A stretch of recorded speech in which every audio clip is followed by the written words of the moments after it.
I forgot this was even on mute.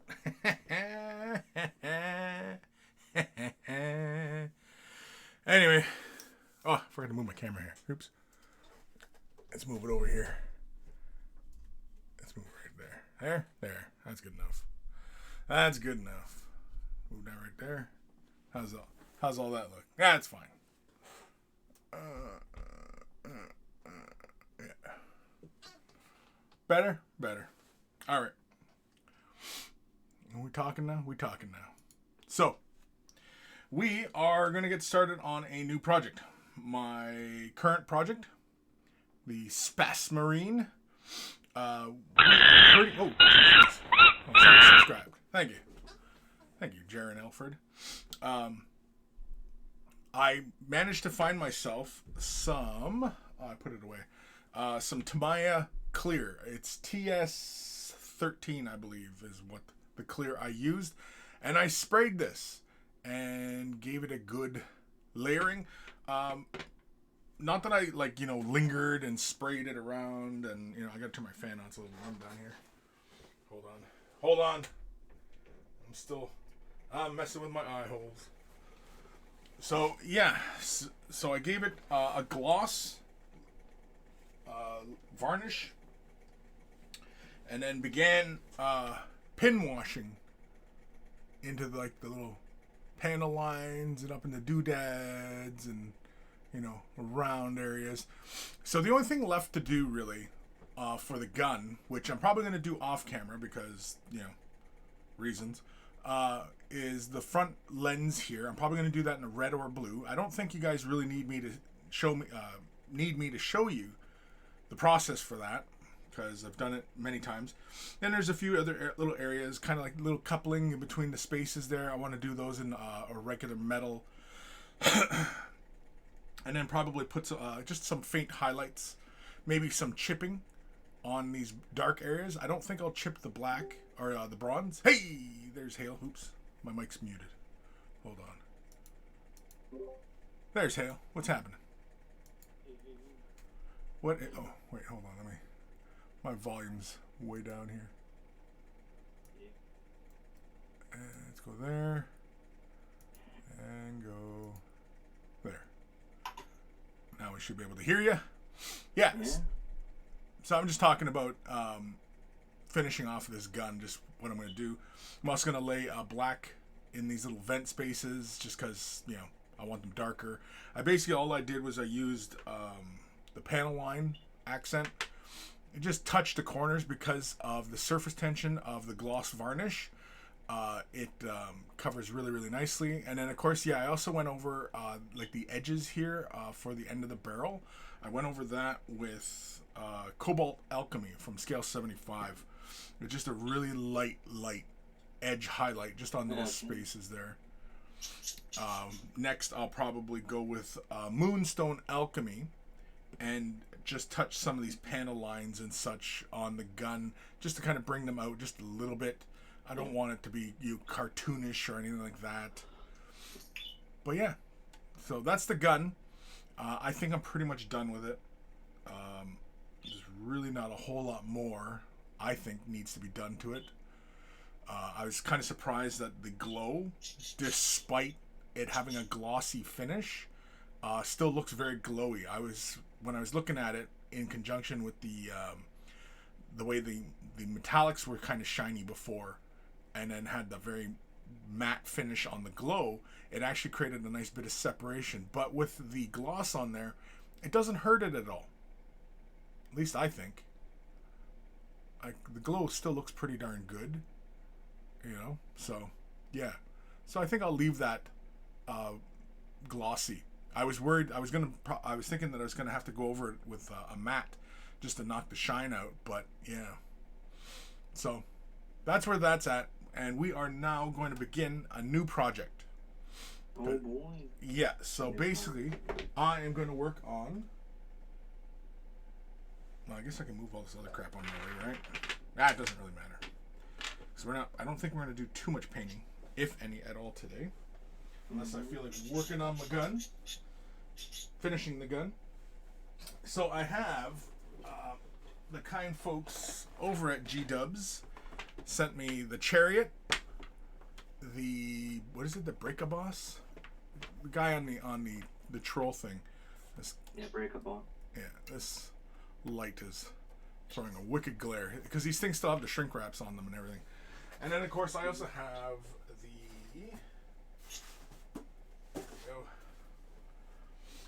the SwampBoss SkumDrekk.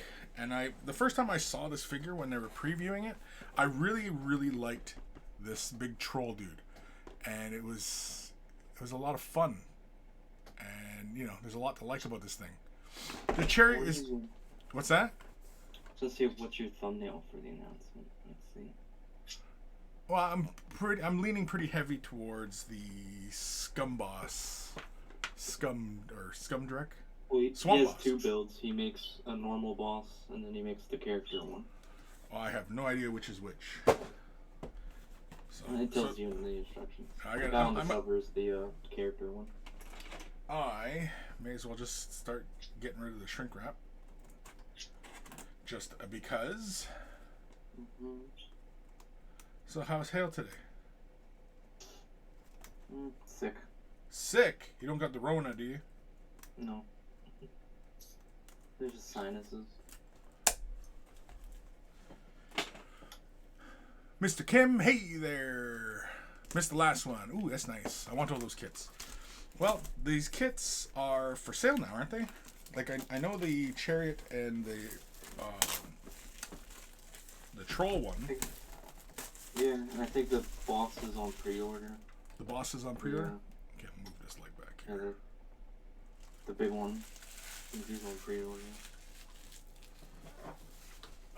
Okay, so, yeah, so this just came out then, right? This box? So let's have a Check look. for you. Games Workshop. So which one's which then? I Hmm? definitely want SkumDrekk is the character. He's the guy on the cover. the guy with the helmet, as Yeah, opposed to and the if guy you with the mask. If you flip it over, I think you can see the alternate build to the right. Yeah. Okay. Well, they're both essentially the same, other than the duder, right? Pretty much. Although I like that this head is open, but I also like this one here, where he's got no armor on the head. I kind of like that.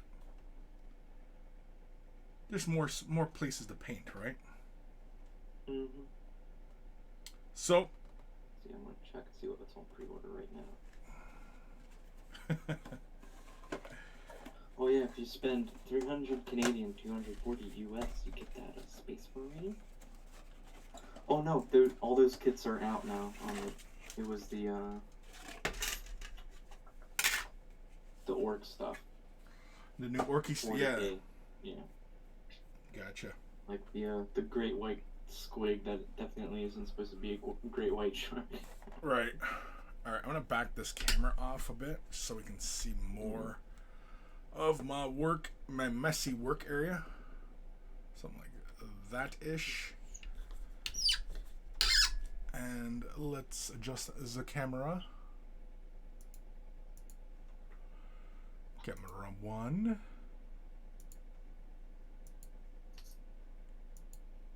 And focus. There we go. I suppose I could just turn the autofocus on now, because then the screen will probably start jumping around and shit. Okay, so we got the base. We got our bits. Got this little light out of the way. Yeah, I think we're better now. Right? Right. Alright. So, yeah, I'll clean up this paints and rigmarole and crap later. Because I'll probably do a little bit more painting on my gun, because I want to finish the gun so I can take some pretty pictures. Mm-hmm. And let's have a look. We got SwampBoss. He's a SwampBoss. SkumDrekk. I kind of like him. I don't know. Let me look at the box. Which guy looks better? Which one's speaking to me? Buddy with the mask and chains. I like the character one. With Buddy with the helmet? Mm-hmm. And then his mount has like the armor going up his head or whatever. Yeah, I think I'm going to do the alternate head without the armor. Mm-hmm.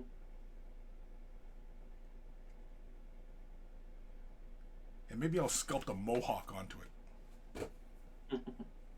I'm joking. There's nothing stopping you. Well, I would You're say right, there that, is nothing stopping me. Some of these alternate builds with like the mono pose stuff have been like, well, if you do this build, you leave out or you use all these different parts. So it's like, So who knows? I haven't built the kit, so I don't know. Yeah. We'll find out. Kim, yeah, they are, but it's a lot of stuff right now that I want. But this week I don't have that much disposable cash. Disco, hey there. Is not one of those the Snatchaboss with this cool cage on the side? Well, it looks like both get the cage on the side. I don't know. Is he a Snatchaboss? He's a Snatchaboss, yeah. Yep. One builds the character. Now, they do realize that. Yeah, I'm pretty sure they realize that in the UK that snatch is a euphemism for something else, right? They realize that? Do they? Maybe, I don't know. Because they get pretty close to some profanity filters with some of these names. Because like a Snatchaboss, I mean, that's a guy who's hooking up with the ladies all the time, right? Just saying. He's the boss of snatches. All right, so yeah, it looks like there's like no difference other than the head of the beast and the rider. And it's the upper torso of the rider. The legs are the same on both duders. Okay, well, it's pretty straightforward then. All right then. Yeah, I think we're just going to start getting to the assembly phase. Now, big question is how well is he going to go into a sub-assembly? Because I'd like to paint him separate from the beast. But if it's some silly shit where, his legs, like half his legs and his torso are attached to the seat and, his arm is attached to the beast's head. Or even better yet, that's a connection point for the monster. Yeah, like it's just... Like he has to be on there for the monster to fit together. Yeah, you know what I mean? Like, I frickin' hate that. I realize why they do it, but I frickin' hate it. It's so stupid. It's unfortunate that is the route that they have to go. That they can't just simply make the figure, easy for the painter and the assembler. And instead, they got to make it really convoluted because, obviously it makes it more challenging for recasters, right? Mm-hmm. All this needed added complexity. I don't think I've built a kit in a while. Well, I mean, some of the older kits that they still make, yeah. But, like, other newer stuff, I don't think I've built a single, like, mounted character kit where it's like the old ones where, like, where the dude, you just glue him on the saddle. I don't think I've built a kit like that from GW in quite a while. Well, judging by this guide, it looks like you can. Because I'm looking at it. Separate. Yeah, I'm looking at the page, and when you're done, he's 3 final sub-assemblies, of which I'm sure we could make more, because, like, these cages are going to be a pain in the ass, and, I think, like, this big back piece, if that can be left separate, I think that'd be handy. The head can probably be attached when you get to painting. So the beast, I'd leave the rack and the rider. The rider is complete outside of the rest of the figure, so I like that. That's a good thing. It's a good thing.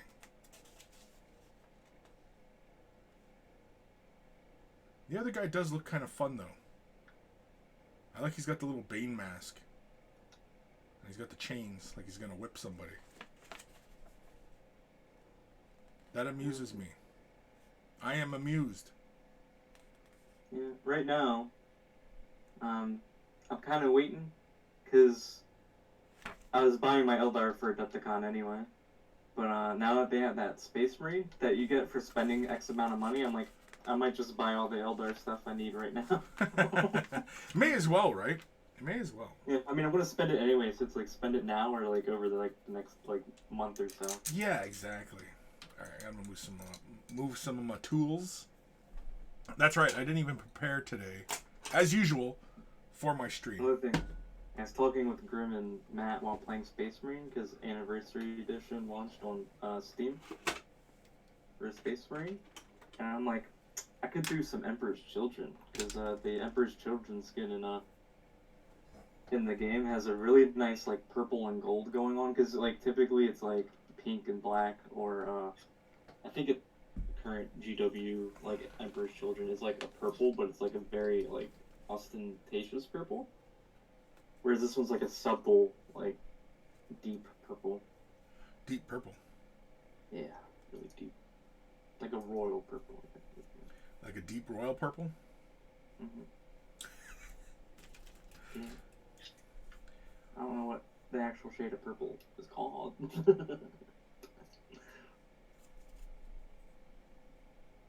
So I'm like, I could noise Marines for Deathicon, because they don't update the chaos rules.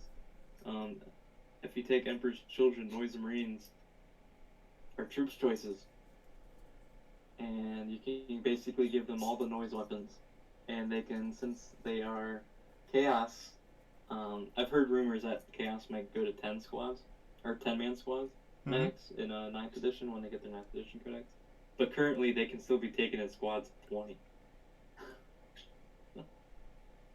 Damn. I just had a silly ass idea. I'm looking at these little cages, and are they the right size for have a little Kingdom Death figure, little slave girl? Is she the right size? No, she's too big. Damn it. GW used to make for they were specifically for the Dark Eldar, like little like yeah, slaves that you could stick on oh yeah, like the raiders. Yeah, it's like Sister of Battle and something else. I can't remember what the other one was. Yeah, they were for Asdrubal. Vec, anyway. The commander for the Dark Eldar. Yeah. All right. But I don't know if they still offer that as a thing or not. I don't think so. I don't know if you can get that figure. They did anymore. For a while, but that was a fine cast thing, and anything that was fine cast or metal that wasn't like an essential model, they just kind of like gone. Right. Because like a lot of the upgrades are gone. I mean, you can still find some upgrades for like Night Lords, but like the Iron Warriors one is gone. The Iron Hands one that I thought was the best upgrade kit they ever made is gone. Because I gave you like all the robotic limbs and stuff for your Iron Hands.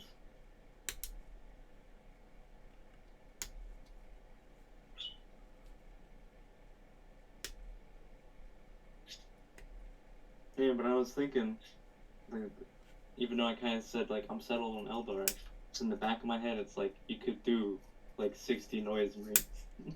You could do 60 noise marines. You could. I could. You're well within your rights to do it.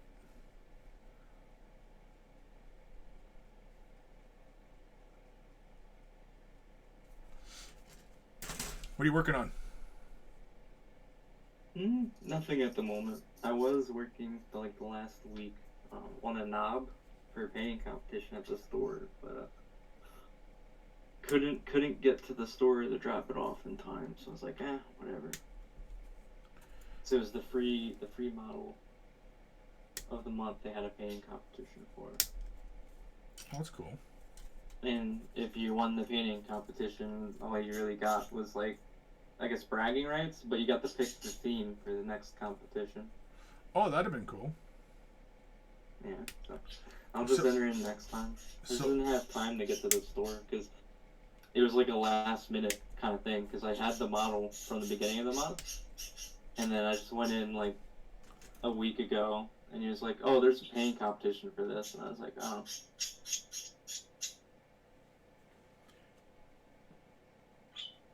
Kim, a good thing, like hookers and weed? Hookers and weed, that's right. Kim, I painted Emperor's Children Marine like his armor was stitched up skin with black trim, pink skin. Yeah, I remember that. Yeah. I really like that one. I remembers. I remember. I remember.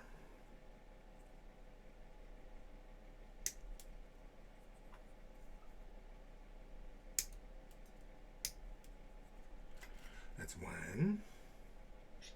Because the Noise Marine commemorative model, I painted up in the classic Noise Marine with like the pink armor and the black flames. Oh yeah. But if I was to do an army, I wouldn't necessarily do that because it's just too brightly colored for me. Personal taste for the Space Marine. Yeah, but they're not Space Marines anymore, man. Well, they're chaos, whatever. They're space perverts. You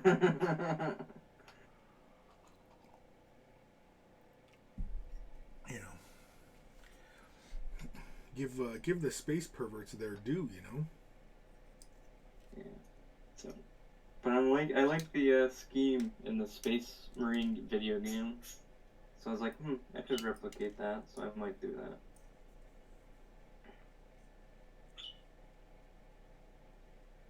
If I didn't know any better, I don't know if you guys can see this or not. There's a big chunk of flash, and it's been a while since I've seen a huge chunk of flash on a sprue from GW. Like this classic amount of sprue, or flash, I should say.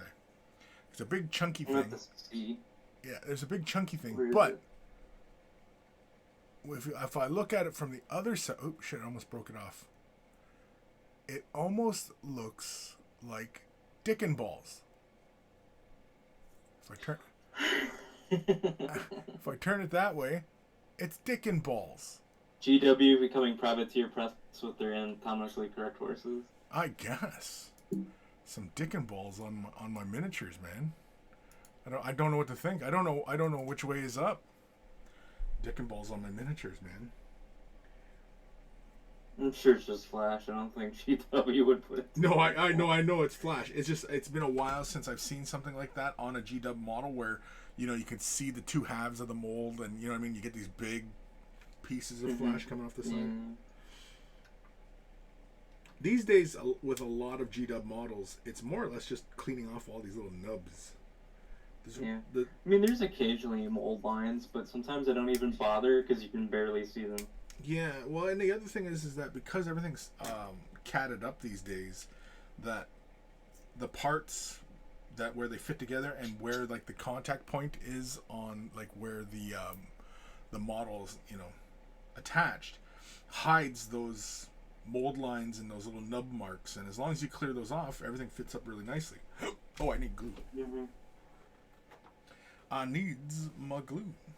Damn, I'm already getting pretty low on my glue already. Do you need your glue? I needs my glue. If we're gluing stuff today. I'm surprised it's not a push fit, because it's pretty complex. Like, there's a lot going on. That's true. Yeah, like this one hand here I'm looking at. It's 3 parts just for his hand to form this hooked hand.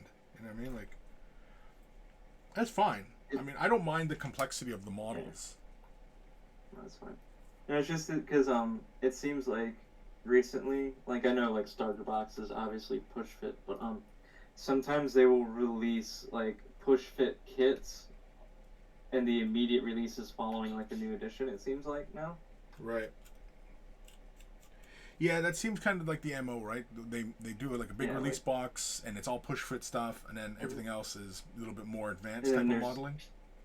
Like what they did with the AOS 2nd edition, they came out with the Soul Wars push fit, and then the next few like Sigmar and Nighthaunt kits that they came out with, or Sigmar, Stormcast. That's it. I can't think of their name. The next few like 3 or 4 Stormcast and Nighthaunt kits were push fit. Like the ballista and stuff. Yeah, I don't mind the push fit. I mean, I understand why they do it, because it's, you know, makes it easier for newer people, and of course, you know, G-Dubs is all about, you know, getting newer people into this. Yeah. No, I mean, I'm not complaining because the kits are fine. They look fine when you put them together. Yeah, like when they're fully assembled. The only thing is that they're monopose, right? And that's a little sad for the rest of us who want those models, and they're a push fit, and it's like, you know what I mean? Like that's That's kind of a deal breaker for some people. Like if it's a push fit. Yeah, I mean, I was just saying, like, I was surprised that they didn't release as many. It doesn't feel like they released as many push fit kits for 3rd edition as they did 2nd edition. Right. But it might also be because they're like, oh, we have all these 2nd edition push fit kits. Yeah, I mean, like, we also don't have access to the numbers of kits sitting in a warehouse, right? Yeah. And, you know, like all these things, they have, like, a print date on them and stuff like that, like, when they get made. Like, this big base is from 06, you know? So they had to have produced, like, a couple million of these things, right? But, I mean, like, that's when they made this base, was 06. And I'm trying to think what would this first came out with? The flying stand? I think this was the flying stand, wasn't it? That this base originally came out for? Yeah, with the I think so. Because you get that big honking piece of clear plastic for the flying stand, and it glued right onto the base. Well, that wouldn't have been that would have been a little bit later. Would it? I don't remember. Yeah, because the flyers didn't come out till like 2010 or so. Well, flyers have been around for a while. It's just I'm trying to think of. No, the big ones that use that like cross stand thing. What was the first kit to use that flying stand? The Valkyrie? Oh no, you're right. The Valkyrie. Never mind. Yeah, So I was thinking of the other ones like the Space Marine like little helicopter thing. Space Marine helicopter thing. The VTOL thing with the wings that you can rotate came out with the Daka jet. Oh, the little yeah. It's a smaller one. Yeah. Yeah. I can't remember. Yeah, but I think you're right. Talon? Yeah, that was the Valkyrie base, 2006. Yeah. Yeah. But anyway, yeah. So. And I play guard. The Valkyrie's been around so long, I forget about it. Oi. Old Man Lugan. Subscribing with that Twitch Prime. Thank you. Thank you, old man. Logan.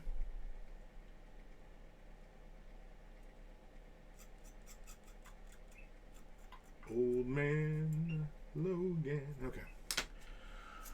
I really don't want to get caught up cleaning every single little chunk of plastic, but we might be heading on that route. This assembly might take us a bit. Might take us 2 weeks. I'm just kidding. It's not going to take us 2 weeks. Clean that model, Chris. Clean that model. Clean it? Yeah.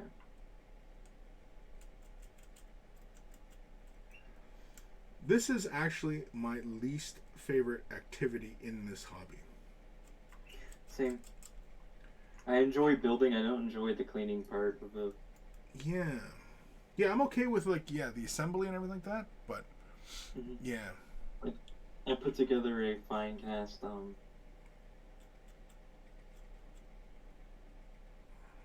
Grey Knight Captain, and his spear was bent. But I didn't do the hot water method. I just sat there, because fine cast, or whatever they call their resin now, if they changed formula, I don't know. But, whatever they did, all I did was kind of, like, hold the spear straight, and then because he's holding it like vertical, so the bottom of the shaft is touching the ground. So I just put some super glue down there, physically straightened it without like hot water or anything, and just held it there until the super glue set. Right. So it might not be good for longevity. Longevity then might snap in half. But yeah, I hate this. Yeah, I'm. This kind of activity, as far as assembling a model goes, yeah, completely kills my boner at times. Yeah. Now, if it was like a big, expensive forge rolled piece, yeah, I'd straighten it out. But this is like I think it's still like $15 or $20 on GW's website. So it's like, whatever. Yeah. I mean, the rest of the fine cast or whatever was actually perfectly straight, no air bubbles. It's just the bottom of his spear stick, whatever, was bent.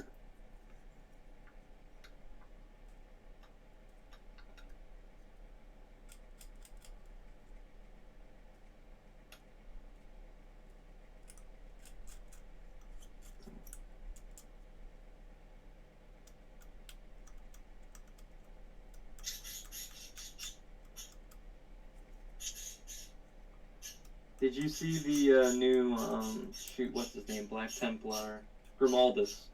Grimaldus? I did see he had that. his new. He's getting a new Primaris model. I did see that. I'm the only way that I'm getting fired up for any Primaris is if they do Pedro Cantor Primaris. I'd like to see him either as Primaris or an updated sculpt like what Crow got, where he wasn't Primaris, but he updated sculpt and slightly bigger. Or just in Gravis armor. I think would be cool. Because it seems like all the characters and all the high ups and chapter masters and blah blah blah, they seem to go into Gravis armor, right? It seems with the Black Templar ones, they're going in regular power armor.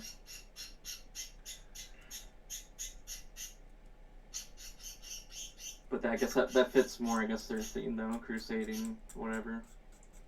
Sure, but, I mean, they're crusading. Like, shouldn't their army be a mixed match of stuff? Like, given the way they describe how the Imperium, how vast it is, and how dodgy space travel is, like, why would the Black Templars...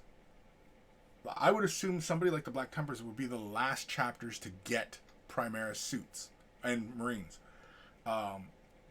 Because they'd be hard to reach. Because they're constantly pushing at the borders of Imperial space. So, like, you wouldn't really get a message to them in any kind of timely fashion. They would be, like, one of the last guys to get Primaris. Because they're out, right? You leave a message on their machine and it's, oh, sorry, we're out. We're crusading, you know what I mean? Like, please leave a message after. Please, yeah. It'd be a very angry, please leave a message after. Yeah, as long as you're not a witch, please leave a message. Otherwise, we come back and burn you. Yeah, but no, I mean, they look cool. They're starting to do, like, callbacks to, like, classic art with them. Yeah. So, like, what's his name, Halbrecht or whatever, is wearing Primaris armor. But at first glance, you don't read it as Primaris armor, because it's, like, all, like, done up like his old armor in the art looks. Just, like, all, like, segmented, and it almost looks like he's wearing, like, Mark II, but it's Primaris. Yeah, he looks cool, and I mean, like, everything is going Primaris, right? Everything Space Marine's going Primaris. And then Grimaldus is now Primaris. He's getting a new retinue too. He's keeping his little retinue with the guy carrying the, like, Aquila column and the banner. I seen that on Facebook, I think. Oh. Somebody was posting pictures about it. Might have been them. Because today's Monday, so they do the sneak preview thingy. Yep. So, I mean, it looks neat. It's got me slightly excited that they might bring unique Primaris, like, Blood Angel sculpts. Yeah, that's possible. Even though most of the Blood Angel line is just, with the exception of, like, Sanguinary Guard and Death Company, like, a lot of the Blood Angel line is just normal Space Marines, but the Blood Angel specific kits have always, like, leaned on the fact that, like, outside of battle, Blood Angels are all, like, artists and stuff. So I liked how, like, the now old Blood Angel tactical kit had, like, armor with, you know, stylistic touches. So I'm hoping they bring that back for Primaris. How come your bird is going apeshit back there? She sees something. She sees another bird outside. Freedom. She's crying for freedom. Is that what it is? Well, her door is open. Now it's my house kind of thing. I don't know. So you have her trapped in the house then? It's too cold for her to go outside. No, I know, she's a little bird. Well, you're in, like, Carolinas?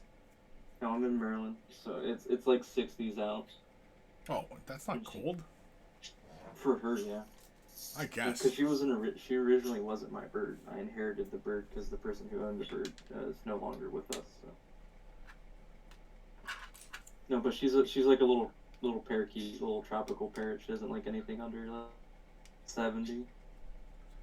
So the bird has got preferences. Yeah. Nice. She's also getting older.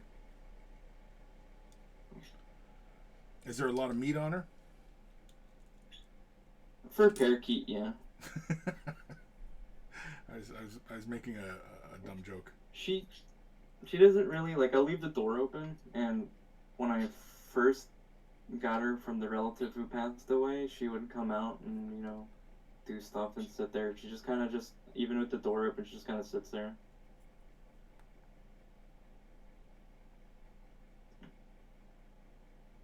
Alright, I'm not sure how this is supposed to go together. This is the neck.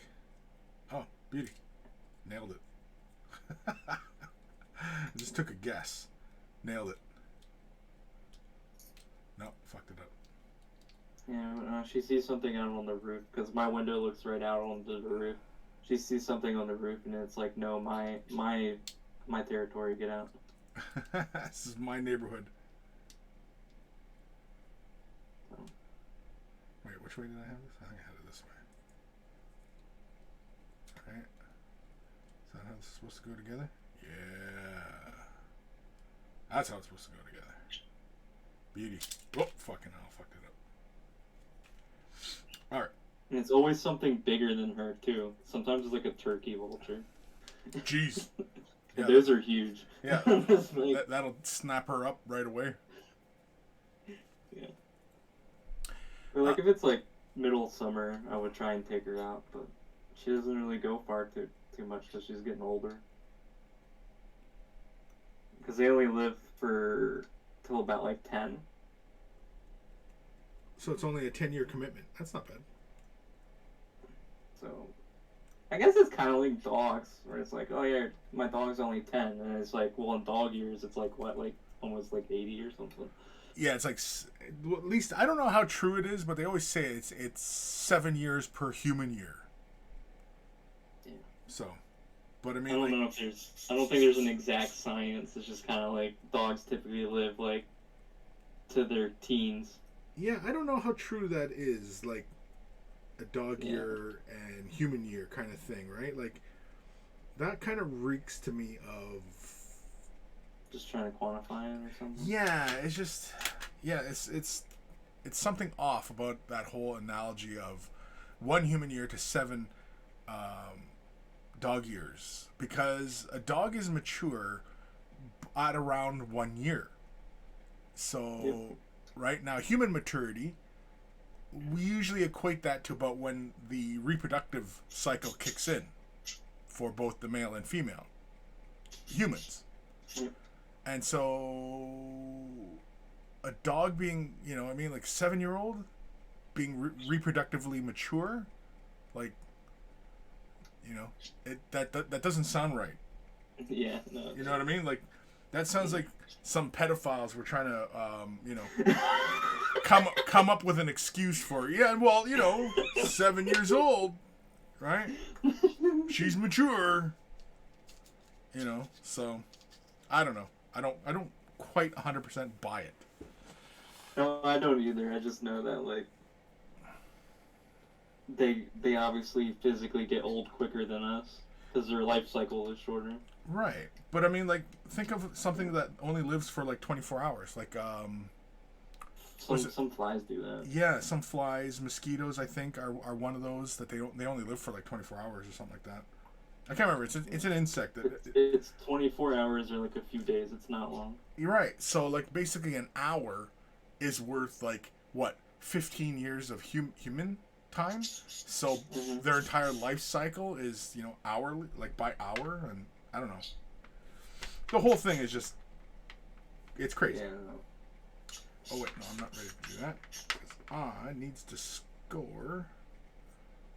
No, I can't. I'll wait till it's done.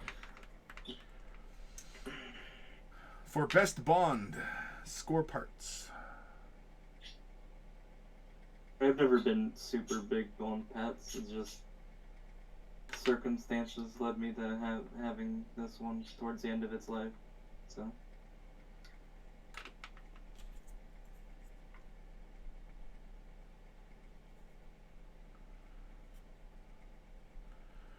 Well, I mean, as long as you enjoy the bird's company and everything like that, it should be okay. No,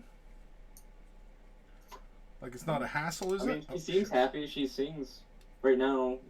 Well, she sees the turkey, whatever's out. I don't actually know what's out there. She's not happy. But... You don't know what's out there. Well, though I can't see the window. She can see the window. I can't see the window. So I'd have to physically get up. Could be a goddamn Sam Squanch out there for all you know. Coming to get your parakeet. Goddamn Sam Squanch. Okay. Alright. Yeah, Mark 10 Gravis is the heavy one. Oh yeah. He's just talking about Terminators and Gravis replacing them. I still haven't gotten my close combat Gravis yet.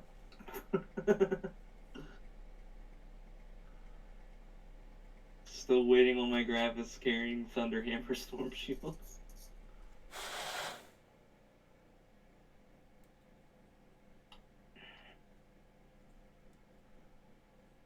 Usually these parts are keyed. This is like really a pain in the ass to make this come together. Listen, did I nip something off that shouldn't have been nipped? I don't think I did. And we were talking about like War Machine and Hordes not too long ago, and I bit the bullet because I know at Adepticon they have the where you just play games to earn points to get stuff from like their prize store. Yeah. So I decided that, well, it's like I could take my Kador, but I'm in the middle of like updating my Kador because all new. Because I have like models from like Mark 1 and they all have like new models, and I like new models more. Yeah. But I'm giving Scorn a shot, just something different. I mean, it's still red, but it's different. I keep telling myself that. Yep. But every faction I read ends up being, or every faction, or most of the factions I paint end up being red, so.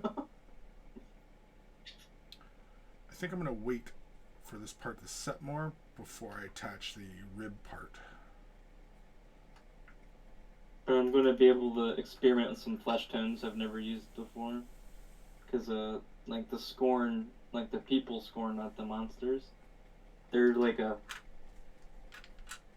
almost like a decrepit elf. Their like faces are sunken in, they really like look evil, and I guess, and their skin's more like an off purpley kind of color. I guess is the best way to describe it. It'd be like pale, but then purple. Pale purple. Yeah. So. And I don't paint purple too often. I don't think I've painted. No, I painted purple once. Once long ago? That was a predominant color. I think I've used purple for some, like, vials of chemicals and some random characters, but never, like, a skin tone or, like, a major piece of the clothing has been purple, except for I have a Hussar for the, Wild West Exodus. Oh, yeah. Game that I got last at Adepticon back in 2019, and her like jacket uniform is purple.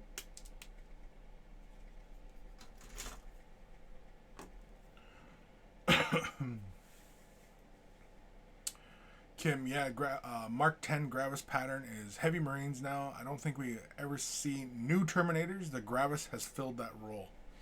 So Terminators are dead?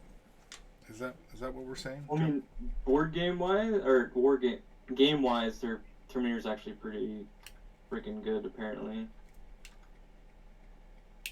But yeah, this is model wise, I don't think there will be a Primaris like Terminator. I don't even think we'll actually get true close combat Terminators. Or not close combat, close combat Gravis. I don't even think we'll get like actual, yeah. Because we just got our close combat Primaris, and what was it? Blade Guard veterans? Yeah. Assault intercessors? Now, our Blade Guard veterans, a replacement for like Stern Guard? No, because they can't take jump packs. They don't have the movement. They're just like they're somewhere in between, like the foot vanguards that you could veterans you could take, and the ones with jump packs. Well, no, they are a direct replacement, I guess, for foot vanguard vets. Foot Vanguard vets. That's a fun word to say. But I'm not convinced on close combat primaries until you strap a jetpack to one of them. Well, because it doesn't even make sense that, like, you know, the Inceptors, they look like they're supposed to be like the assault marine, yet they pack great big heavy weapons and machine guns, and, you know, they're not like, they have jetpacks, but they don't fill that jetpack role. Yeah, no, I would have understood it more if it was like a line of like guns, and then they came out with close combat guys. So you have guys with guns that can keep up with your assault squad. But no, it's the suppressors and the whatever else, the Inceptors or whatever, they just shoot. That's it. Yeah, I mean, it looks cool and all. I mean, I like the look of Inceptors. They're really cool looking. Especially like the one with, you know, just the default 2 whatever bolt gun submachine gun things, whatever he carries. Mm-hmm. They just look really cool. And, you know, I like the look of them. But yeah, like they're just a departure from what used to be, you know, where Marines with jetpacks, it seemed like that was the only point for the jetpack, was to get them into close combat. Now it seems like they're doing more like the Eldar type of thing, where they have the jetpack, they float around with their heavy machine guns and lay close support. Yeah. You know what I mean? Like, it feels more like they've just taken that Eldar role, is really all that's the only thing I'm bitching about. That's it. No, it would have made more sense to me if like there was a close combat variant to that unit. Because then you would have the guys with the guns that, you know, shoot into the unit that unit's going to charge, and they can keep up with that unit that's charging around. But. Yeah, but I mean, like, they could have came up with something, you know, like if they wanted to change the sculpts so that it wasn't, you know, because basically they do the kind of thing where I assume this is one of the motivators for these kinds of decisions, is to muck with third-party manufacturers of parts and, you know, bits and stuff like that, and, you know, they change up the line so that, you know, third parties basically lose out because they've shifted the need for these particular items for these particular types of units. And like something like Inceptors, like it'd have been fun if they still touched base with that initial idea of them being close combat, right? So the jetpack, even those big cool jetpacks on those Inceptors, I don't know, whatever the fuck they are, and still kept them close combat. But if they wanted to have this, you know, shooty kind of role, they still could do that as well, because I mean they're Space Marines, they're going to get all, you know, all the advantages. And I'm kind of surprised that they didn't make up some brand new 40,000 Space Marine type of submachine gun that wielded the close combat weapons. And in fact, it would have been a fun callback if they would have put the old chain bayonet on those guns. Look up RT era Space Marine. There's a bit. Oh no, I'm familiar, because there used to be a Forge World bit where you could just attach the chainsaw to the bayonet to the. Right, it's like it looks like a little triangular thing, but it's got like the chain blade teeth. Yeah. It just incorporates something like that into the model. Yeah. And you know what I mean? And they still fulfill that close combat role that jetpacks do, because I mean, right now as it is, like Primaris Marines are still running into combat. They don't have jump pack troops. Yeah.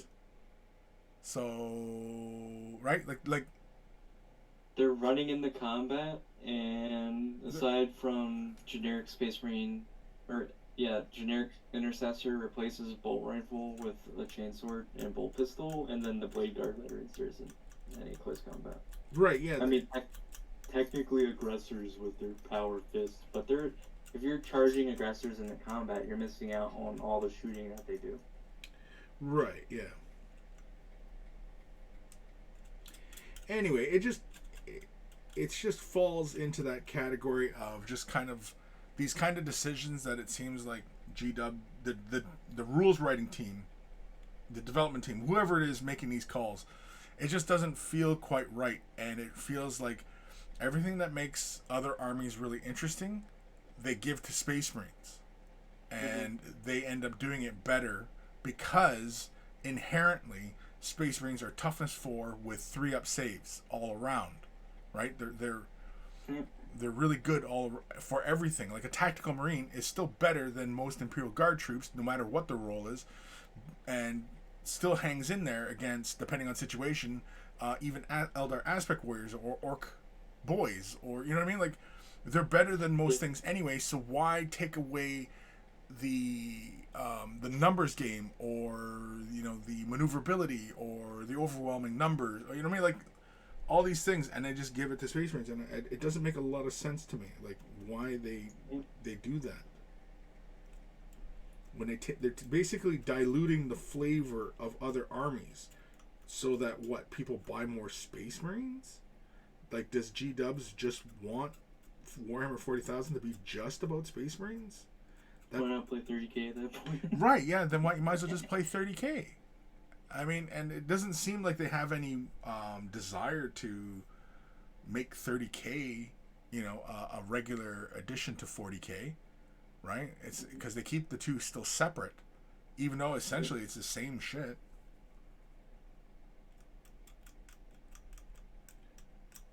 I mean, what would really throw a monkey into the wrench, a monkey and a wrench, is if they introduced Xenos into 30k.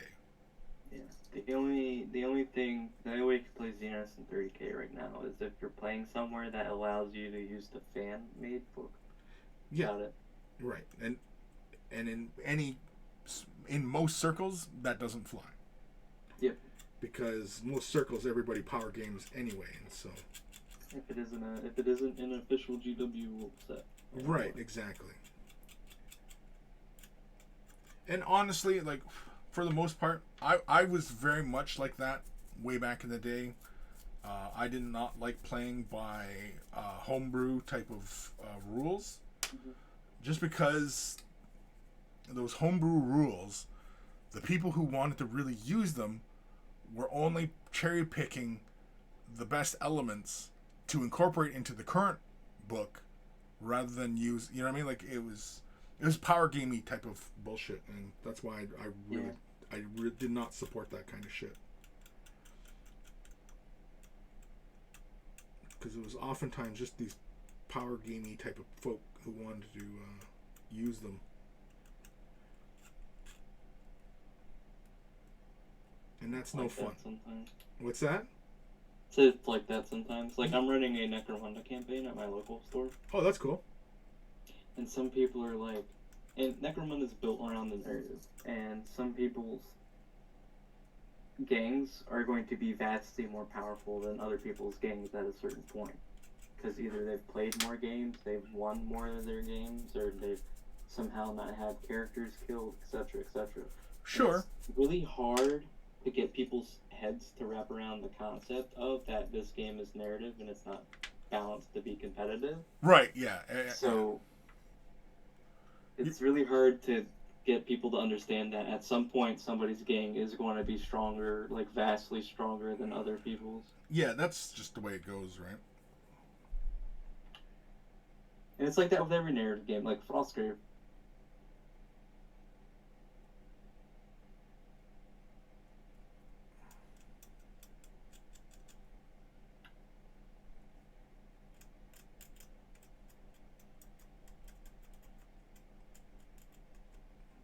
Maybe for your campaign, to keep everybody keep reminding everybody about the narrative aspect of it all.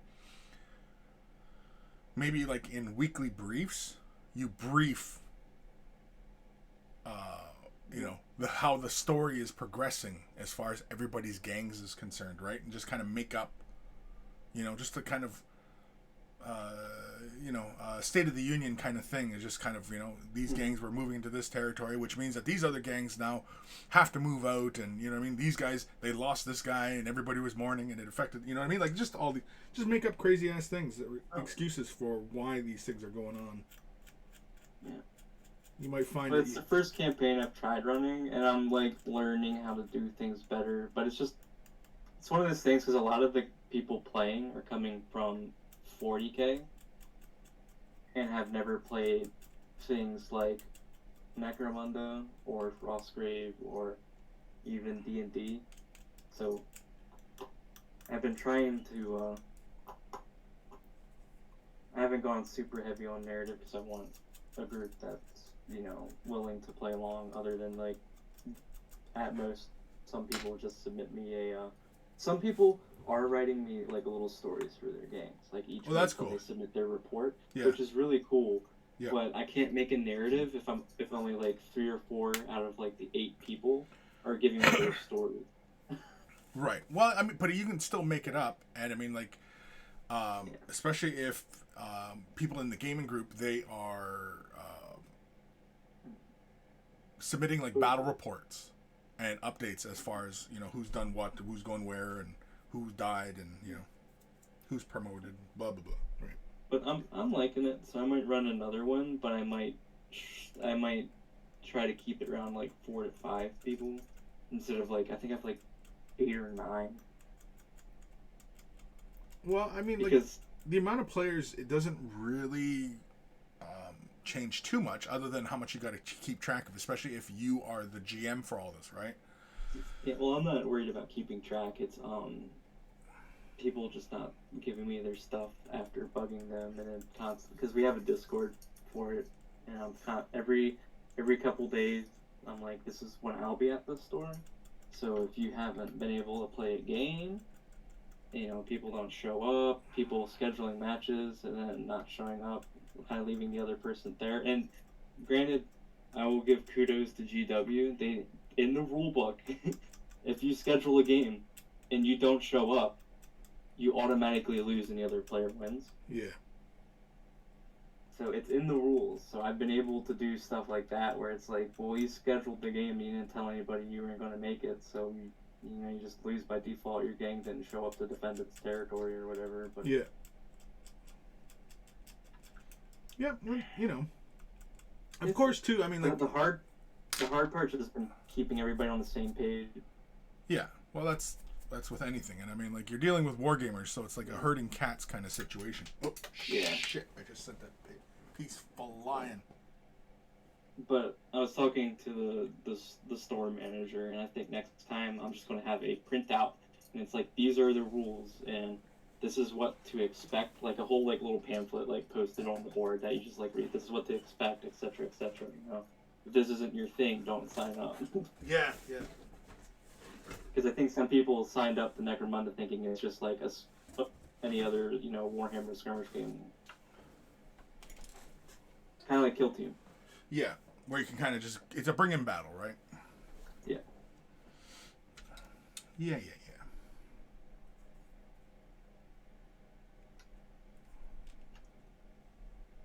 No, and I mean, like, it's also a situation, too, where, people who are new to this kind of thing, who are used to, more kind of structured gameplay. Linear.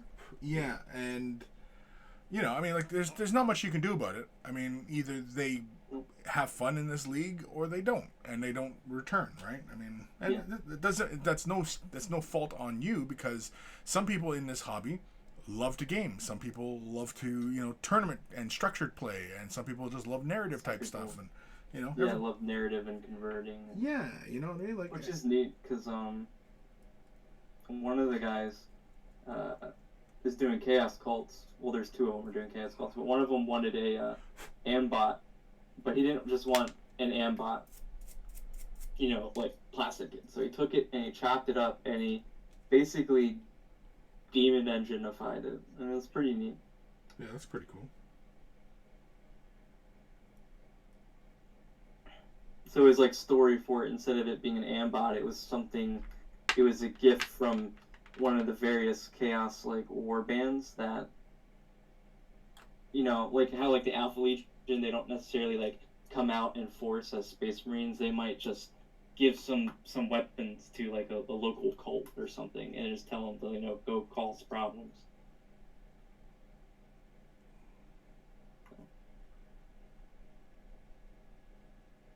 But it's the first campaign I've run, and I haven't GM'd anything in quite a while.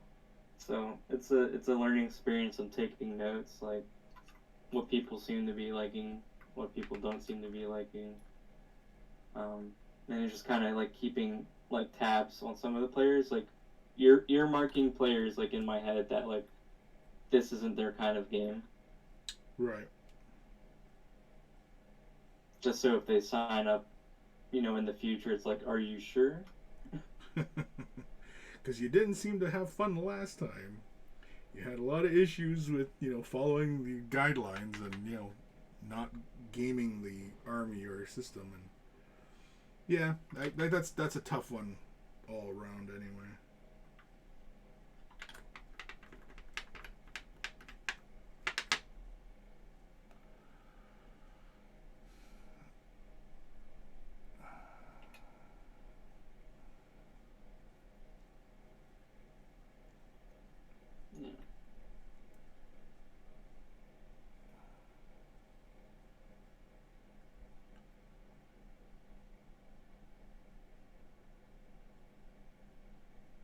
For how much of gluing of kits I do, you'd think I still would have gotten around to making the gap filler out of styrene. You'd think I would have gotten around to doing that. I like doing that. I don't really gap fill too much, just because I'm at the point in my hobby where, unless I'm doing something like display as best as I can paint, then I'm like worried about gap filling. But now it's like, if the gap is something I can do using the Gundam method, which is like in Gundam when you're snapping the kit together, if there's like a panel, like a gap, you take Tamiya extra thin, and you just basically paint over with that with a little bit of that glue. You paint that gap. It fuses, and then you come back with like a little bit of like super fine grit sandpaper, and then you sand it down. That's as far as I go for gap filling on like normal models now, though. But I have seen where people just dump like chopped up sprue into a Tamiya pot. Yeah, that's what I'm talking about. Like, I still have not done that, but because I've been meaning to, because I've seen other hobbyists do it, and it works phenomenally. And yeah, I'll probably do it at some point, but like some of the kits gaps are so like small that it's like when I prime and paint this, it might just fill in because of the primer. Right. So, but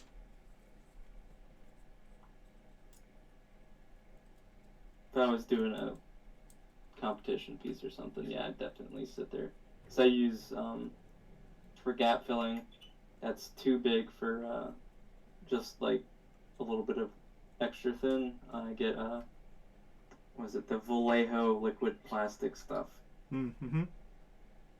It's just not quite the same thing. It's pretty close. It's good. And it comes in a dropper bottle. I just kind of squeeze a little bit there, and I spread it around with like an old crappy paintbrush. Yep, it's good. The only thing with that though is when it dries, it shrinks a little bit, so you have to do a couple coats. It's not as bad as, say, other products like GW's liquid green stuff. That stuff is... Oh, yeah, it's not as bad as that, but no. Depending on the gap, sometimes it's noticeable. But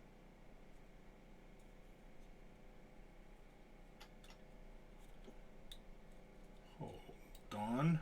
Am I doing this all wrong? That is showing me that. But I got the first two models for the Scorn project I'm working on, and I was sitting there and I haven't worked on like a metal model in quite a while. And I was just like, oh, this is like a treat, I guess, or a blast from the past, nostalgia, or whatever. And that was just the Warcaster, the War Beast I got. Moloch Karn is he's one of their newer I guess, updated kits. He's like one of those resin, metal, plastic hybrid things. And the only things metal on him are like horn armor and his swords. Or horns that go on his armor. Everything else is like resin or plastic. Or restic or whatever it's called.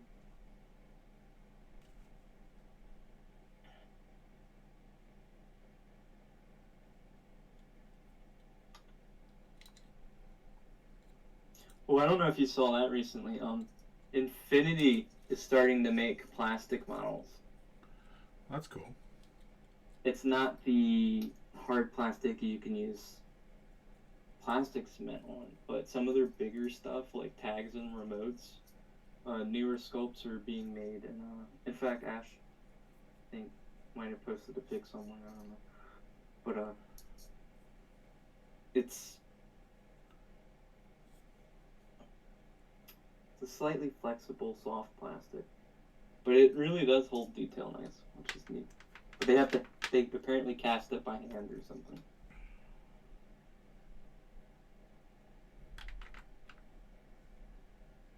Which I thought was neat. It's like, well, there is a chance in the future when I buy a tag for Infinity. They're not big, they're not small models, there's like mechs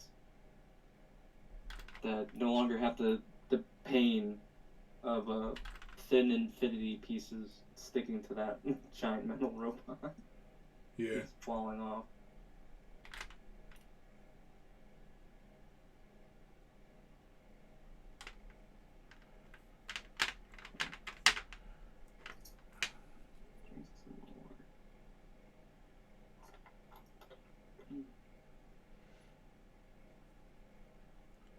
I think I have this. Did you get that NDA agreement? Well, you wouldn't be able to tell anybody anyway if you did or not. Yeah, Is this stream going to get you in trouble? Yeah, no. Come on, I've made comments. I think I made a few comments in the Discord. Yeah, no, I was making a joke. Oh. Yeah. Being facetious or whatever. Yeah, I'm not too worried about it.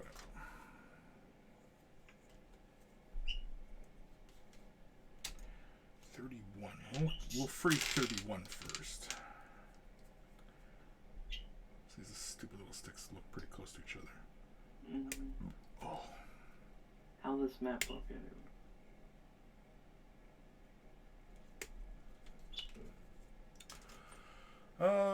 Kim Shrike is the only Primaris that has a real jump pack. Stupid autocorrect.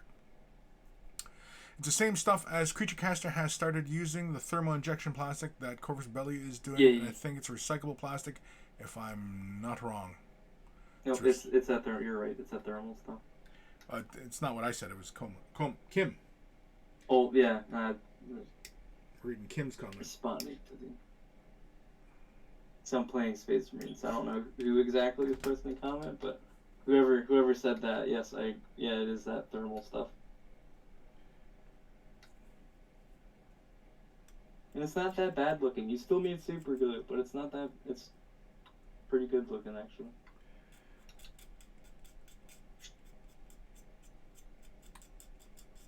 So because these smaller companies want to go with this injected plastic resin, whatever it is, does that mean it's cheaper, like production wise?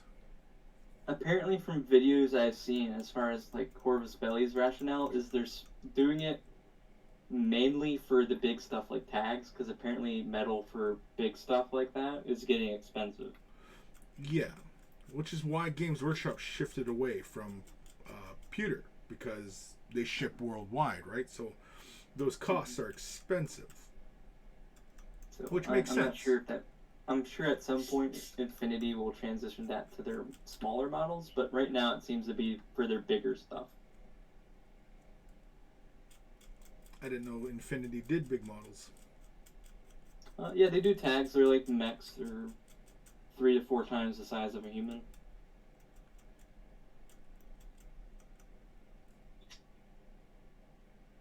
And they take up like half your list. So. And since your list in Infinity, unless you're paying like Ariadna or doing nothing but spamming cheap stuff, is typically 10 dudes. That is quite literally half your list. Not only is it 3 to 4 models tall, it's 3 to 4 models in points. Jeez. It's like bringing a Titan to a They're small really game. good though. They're big. They got, big super. I don't want to say super weapons because it's not like there's like super nuke bazooka from like Starship Troopers where they underslung like nuclear grenade launcher or whatever. But it's like bigger machine gun with bullets that hit harder and shoots more.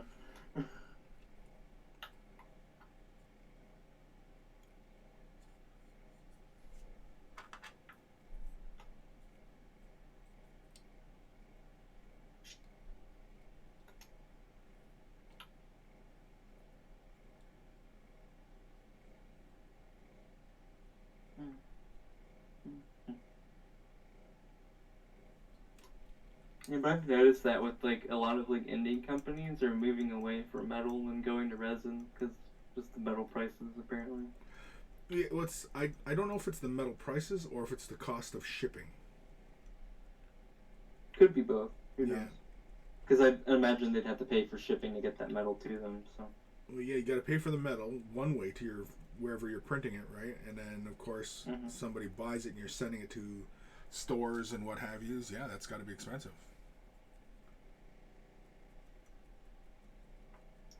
But I'm not complaining because the metal minis have nostalgia for me, but I have to put those in a case and carry them places. And metal minis start to add weight. So like going to a Depticon, I took my Kador. God, that alone increased my baggage Right. by a lot. And then I ended up not even playing.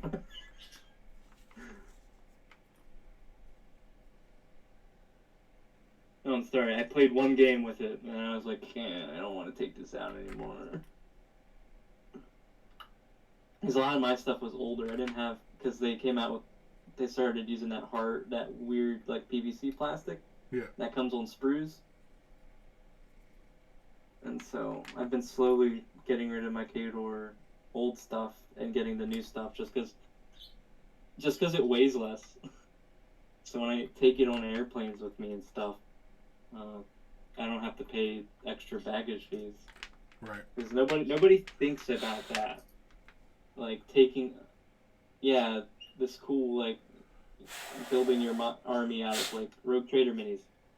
It's cool until you have to go somewhere with it, and then you realize that airlines like crap adds up pretty quickly with the weight restrictions for airlines. Yeah.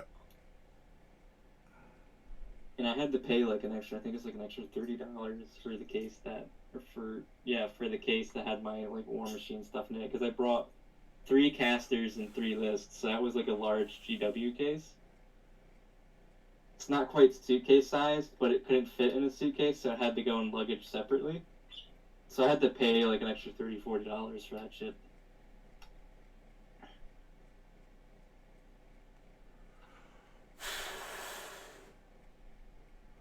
Kim, it's almost as good as the normal styrene plastic, and the new thermo, I guess, injection techniques are much cheaper and can be done in really small batches since it's actually one dude that stands there and fills the molds. CreatureCast has a video about it on the YouTube channel. Oh yeah? Post that in the Discord. No, Kim? I've seen that video. It's pretty interesting. Yeah, post it in the Discord, Kim. I'll give a peek to that one later.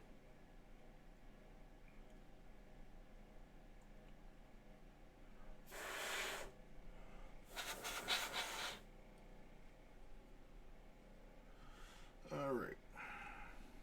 So I don't know how involved casting metal minis is, but I'd imagine it's with all the molten metal and stuff. Well, with when it was lead, I'd imagine it's not too bad because you can melt lead over an open fire. But I don't know the melting point of the pewter stuff, so it's not as high as you think. It's because pewter is just tin and lead. And it still has lead in it. Pewter still has lead in it. Just it's dilute. I don't know what the percentage of lead to tin pewter is, but yeah. Did not know that part. Yeah. I knew tin was involved in making it, and no lead was still involved. Yeah, I'm pretty sure. Unless, of course, there's different iterations of pewter these days, but yeah.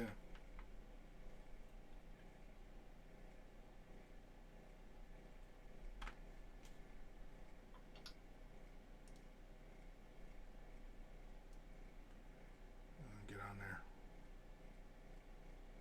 Where is it? Done playing Space Marine. I'll pull up this. Oh shit, I'm on the wrong side. Coleman's talking about. Freaking glued the wrong side. God damn it. Yeah. I gotta refresh the stream. Refresh. God damn it. There we go. Just made a boo-boo. A boo-boo.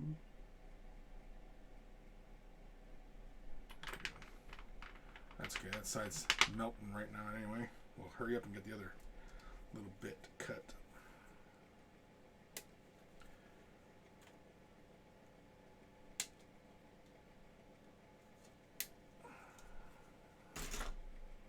Yeah, but even because I know I was talking to you about like the rules changes in Mark III.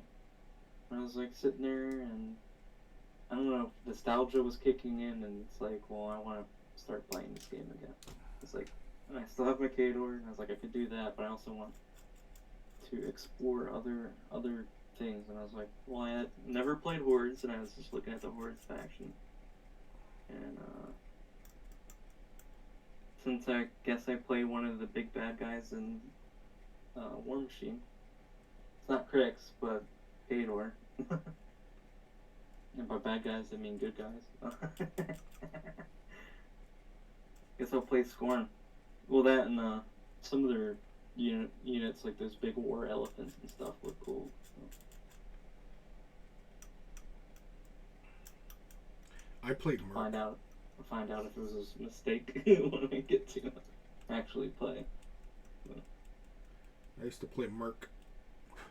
Yep, you and your mercenaries. I remember seeing those old painting tutorials you did on them, like was it Gorman the Wolf or whatever his name is? Yep.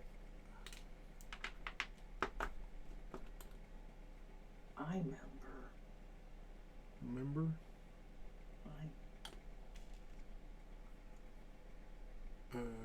I also remember when you were like one of the only other people at Mini Warrior besides David. Like that was very early on. Yeah.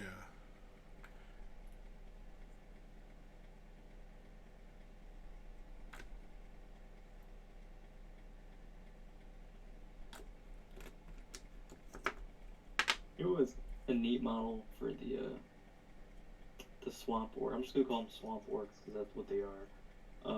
It's the dude on the big vulture. That's no small model apparently. No, it looks pretty big. Pictures.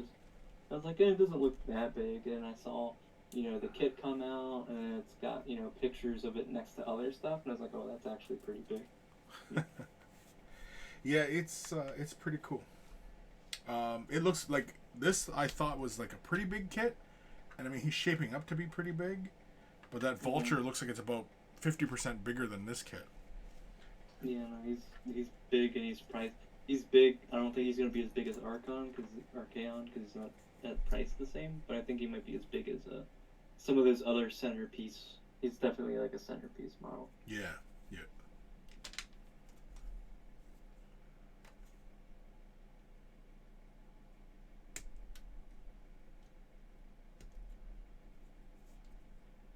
Oh, I forgot the new Magic the Gathering expansion is out. Was it Innistrad, the Midnight Hunt?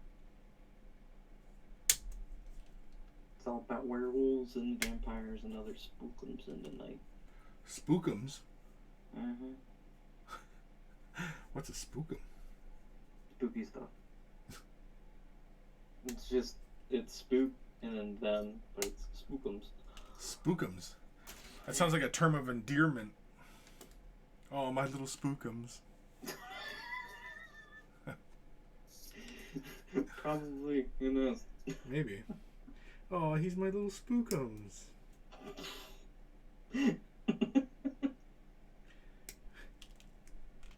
Come here, my little spookums. I was gonna make a joke about what I know a lot of people like pugs. So like Pugs? Pugs the dog. Yeah. Yeah, like a lot of people like them. They're like, oh, it's so cute, and I was like, oh, you know, that's like the same thing where it's like something like, you know, oh, it's my little spookums. It's like a little like zombie dog or something. Right. Yeah. The ugly little thing. I mean, pugs are that kind of ugly cute. You know? Yeah, that's what I was getting at. Like spookums, like it's like something not necessarily pretty, but it's like that weird, ugly, cute kind of thing. Yeah. Yeah. Kind of an ugly cute. Like, oh, he's my little spookums. It's like, you're fucking right, it's spooky as shit. God damn, look at this eyeballs on this thing. It's spooky. Oh, shit. It's like there you go, a pug with spider eyes. That's your spookums. Oof. It's Yeah. got 8 sets. It's got 8 sets of eyes.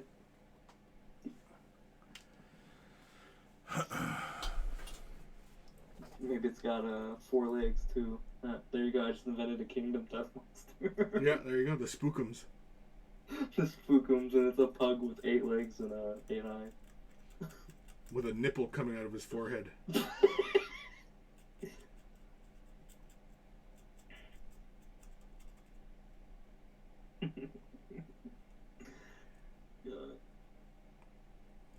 I can see it now, actually. I can see this spookums thing. I can see it. It's glorious.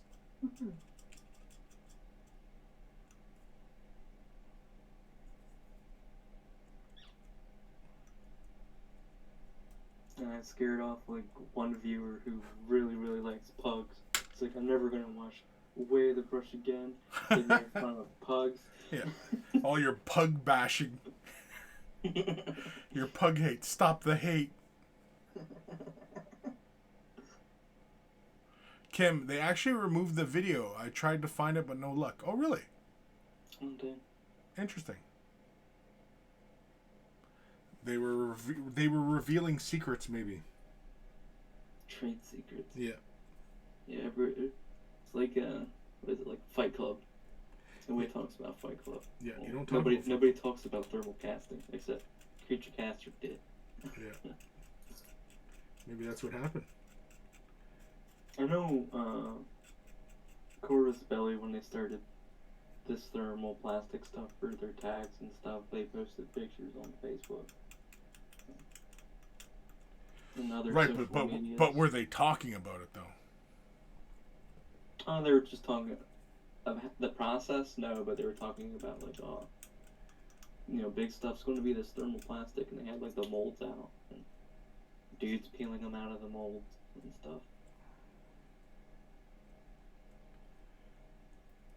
Yeah, I am curious, like, to know, like, just ballpark, like, what it costs to make something in styrene plastic versus, you know, doing it in these thermal plastics or, you know, resin casting or whatever you want to call it. Oi, shit. That scared the shit out of me. Well, I'd imagine a big bonus is, unless you're GW or some other large, like, scale modeling companies, you have to outsource that, thermal, or not thermal, the styrene injected stuff. Yeah. Thank you for the follow there, old Julie. Whereas this thermal casting stuff looks like you can just do it in-house, so your supply chain's not reliant on people on the outside. True.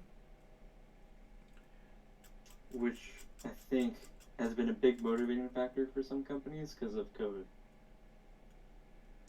Very, very true. And how for almost a year, like, supply chains were messed up. Yeah, definitely. Yeah, like, I guess really the big question is would somebody like Games Workshop adopt this technology so that, you know, because obviously they have worldwide supply chains, and obviously a situation like the pandemic has, you know, obviously illustrated how vulnerable something like that is. which can affect obviously their bottom line, which is what obviously they're always I looking wouldn't for. say that, but GW does a lot of that injection molded plastic stuff in-house, or at least in the UK, because they have all those boxes where it's like printed, made, and designed in the UK, and then some of the stuff's made in China, like the books are in China. Some of the like Warhammer Underworld stuff is China, but like their main kits, a lot of them are still say made in the UK. So I don't know. No idea. Yeah, I think like honestly, just stop dealing with them. Because I mean, like obviously, it would probably curtail quite a bit of the counterfeiting that goes on if they stopped shipping overseas. Yeah, I wouldn't doubt that some of these. I don't want to like frame like overseas factory workers as like evil, but I wouldn't doubt like some of them are like they're not paid. I would imagine they're not paid pretty good. I'd imagine as well. And you know, nobody's gonna notice like a sprue missing. It's not a sprue. I mean, I could see them. Oh, one of the molds basically has gone dead, so it's starting to produce soft materials. Oh, okay. Well, we have to destroy this mold now. Oh, well, the mold didn't make it to where they dispose of it to destroy it or whatever, and it just ends up in somebody's car. They head home and they have their own injection molding, and so they do a small little run of this copy. Essentially, is exactly the same as, you know, whatever whoever's producing it, right? And I'm sure that's true of anything being mass produced in China, that occasionally these things do fall into obviously other people counterfeit hands, because there's tons of counterfeit that comes out of China. And I remember watching this one program where they were talking about the counterfeiting that goes on in China, and how basically a lot of the counterfeiters are producing these materials and these products better than the original manufacturer's specs. Oh, no, like they quite literally make the minis in the UK. You can go there, and people have gotten tours of the factory. I never got a tour. I was there. No, GW staffers have. Like my manager has actually physically been in the factory part. Right, but it's not open to the public. The public. Okay. Let me rephrase that. If you work for GW, there's a chance that you might get a tour of the actual factory where they mold it.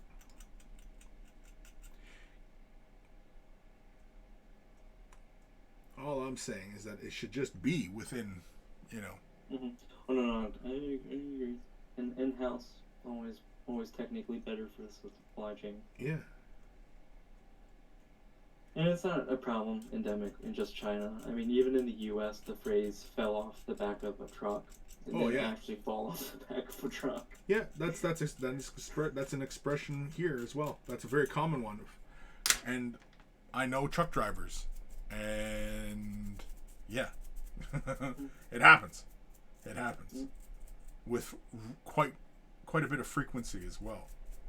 Just as far as recasting miniatures go, it's a lot harder for companies to touch you if you live in a country that doesn't have the same copyright laws as the U.S. and the rest of like Europe and stuff. Yeah, because I mean, like it seems like a lot of the recast stuff comes out of Russia and China.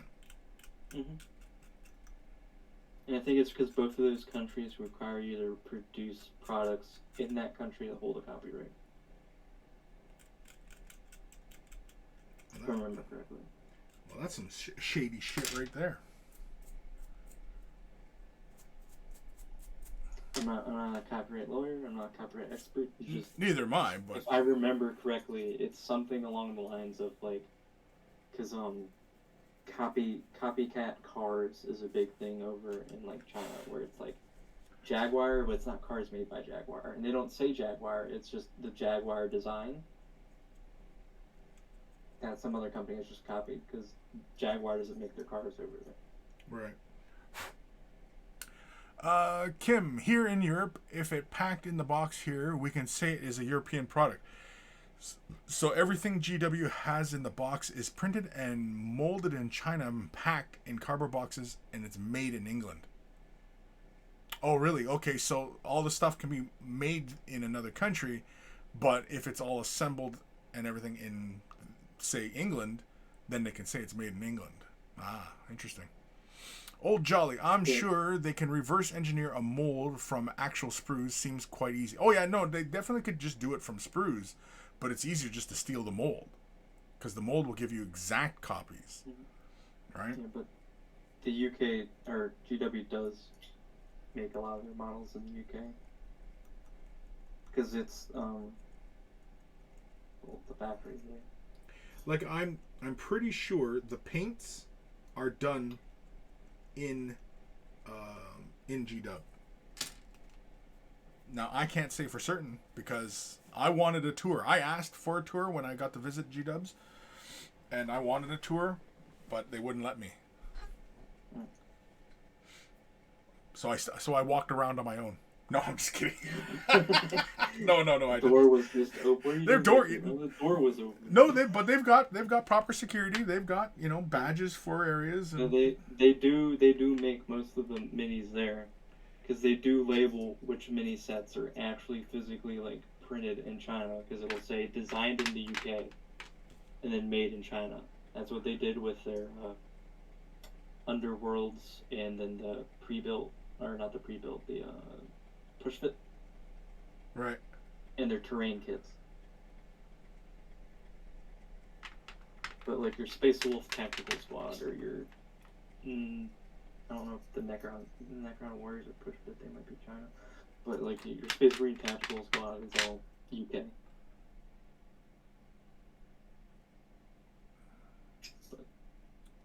I will give credit. GW does actually, unlike some companies, label exactly, like, even if they have to put like 3 different countries on the back of that box, they do it.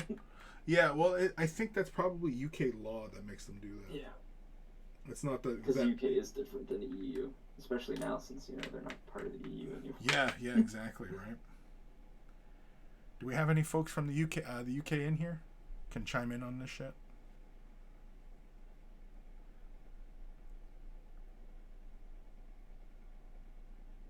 Because I know at least in the US, if it's made in China, you can't do like even if it's box 2, you can't say it's made here. Right. It's made in China, packaged in the US.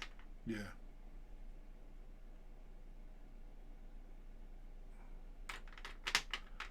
Using quite a bit of glue here. Get rid of the seam. Get rid of that seam. Oh. Yeah, a little. Well, it's like the gap in here, and so I'm just adding a little bit more glue and then applying pressure to make the glue squeeze, or the plastic squeeze out. Mm-hmm. That's just another way of trying to deal with these gaps, especially on highly visible points, like the hand here. Oh, I did order those Moonstone minis I was talking about, like Yep. the goblin riding the pug. Yep. Around this conversation back to pugs, so I'm excited. Yeah, you fucking want to talk about pugs today for some reason, eh? Well, I mean, because there's a character riding a pug, and his name is Doug the Flatulent. He's Doug the Pug. I don't know. Could be, or it could be the goblin riding it. Either way, apparently one of them is pretty flatulent. There's a lady who walks her dogs in my area, and she walks with 2 little pugs, and holy man, you can hear her coming, because all you hear is that when they're coming around the corner. It's kind of hilarious. It's like, oh, here comes them pugs, and you just hear the little buggers just 37 this bit, 37, yes, it's gotta be this bit. It's got all little dangly things on it. A little dangly. Little danglies.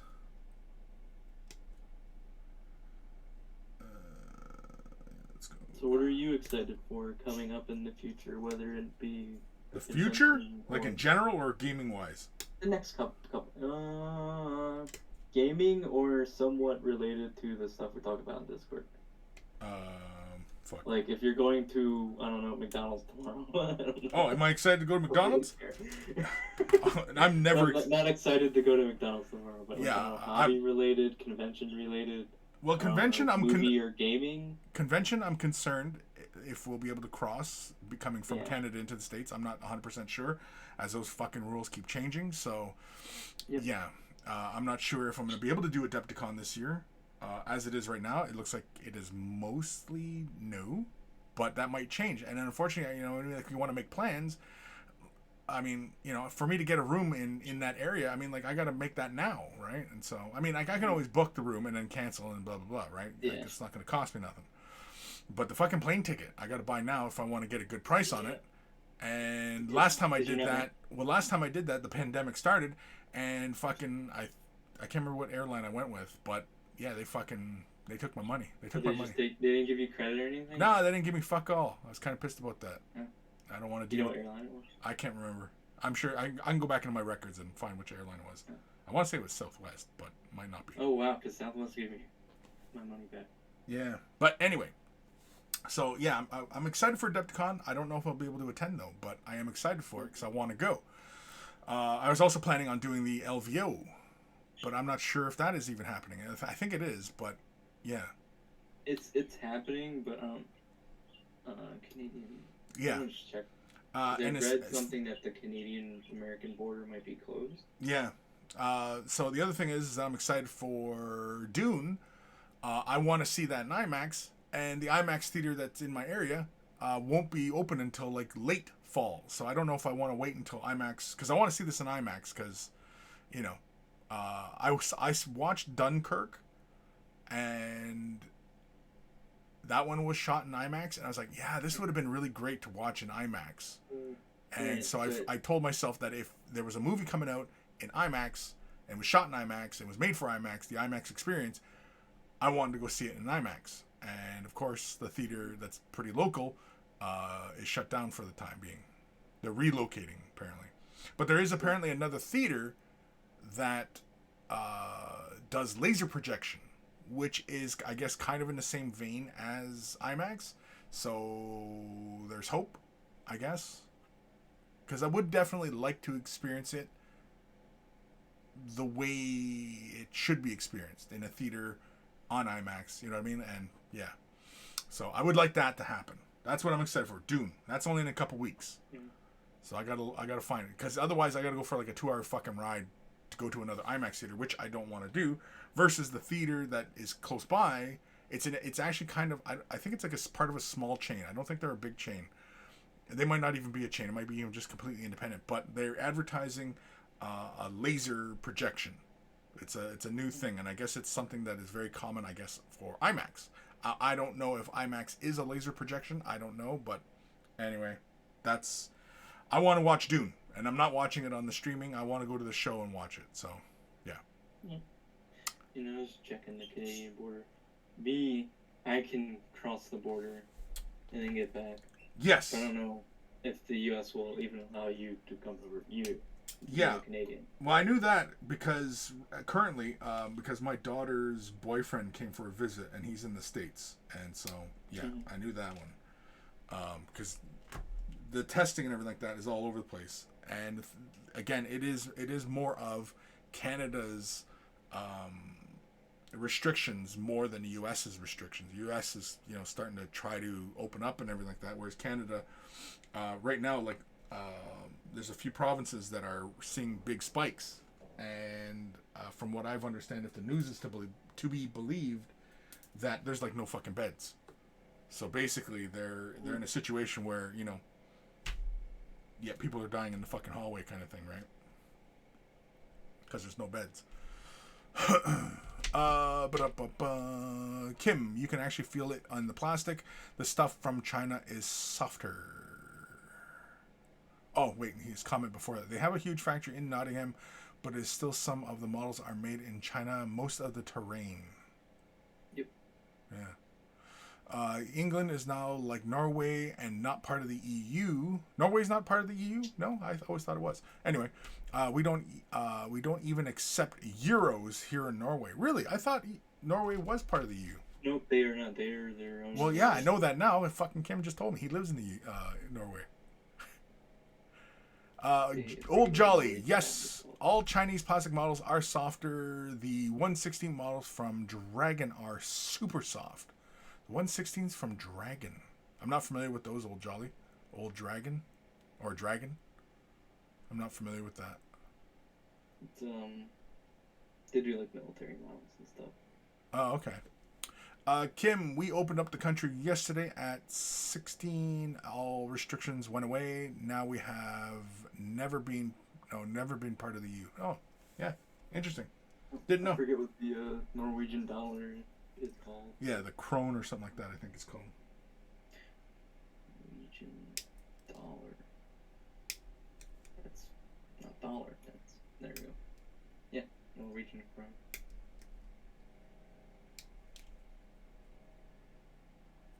Yeah, didn't know that. I mean, why would I? It's not something that shows up on my radar often. But yeah, didn't know that they were. I thought like the European Union was like everybody, just we're all part of the Union now. But apparently, not so. Interesting. Learned something new. They had a countrywide election about it back in '96, and we voted no. Oh, really? Is there any particular reason that Norway wanted to be separate from the EU? Like, what was it? Just like, or was it like basically everybody was like, "Fuck it, we don't want to be part of the EU." Well, I will say, at least from the outside looking in, they haven't suffered for it because apparently they're a pretty strong economy. So. Are they? I have no idea. Compared to some other places. Well, compared to some other places, I mean, what, Somalia?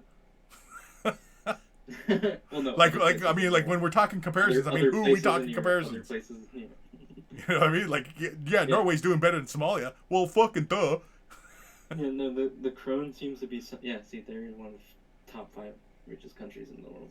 Well, sure, but I mean, the British pound is better than the American dollar too. So I mean, well, no, the Norwegian kroner is 1 kroner is about 10 cents, and it seems like the kroner is similar to the yen. Where the yen is like counts coin. It's not like a physical dollar. It's a yen's like coin, and then 100 yen is $1. How the fuck did we get on yens? Oh no, I'm just saying the Norwegian kroner because 1 kroner is 10 cents.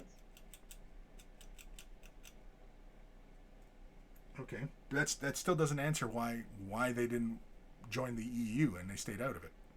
I was asking for Kim, like, because obviously Kim is Norwegian. And so he would have probably the best answer, I would think, given the circumstances, right? I was just saying, calling the kroner a Norwegian dollar, I was being incorrect because it's not actually a dollar. Kim, we are the 5 richest country in the world. I would assume 5th richest country in the world. Is that what he's saying? Probably. Right, but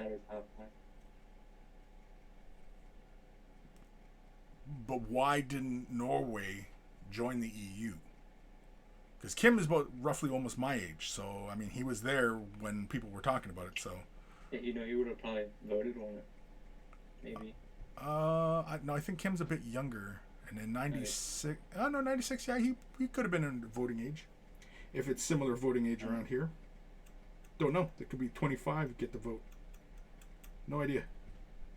I have no idea, and I don't know shit about Norway really, other than it's up near the goddamn Arctic Circle. That's the only thing I know. Goddamn cold. They had their own money that it's not actually a dollar. It's more like coin value, I guess. I don't know. So you don't know then, is what you're telling me. No, I just knew that their money was different than like EU, like Europe. Well, yeah. I didn't know that Scotland has its own money. There's a currency in Scotland. They have their own dollar. I didn't know that. Did you know that? No, I did not know that. See, there we go. Both of us. What's the currency in Scotland? It's a Scottish. I can't remember what the fuck it. I don't know. I'm looking up. Yeah, I was gonna make like a joke, but I'm sure some of the Scotch folk out there have been like, "Fuck you, Bello."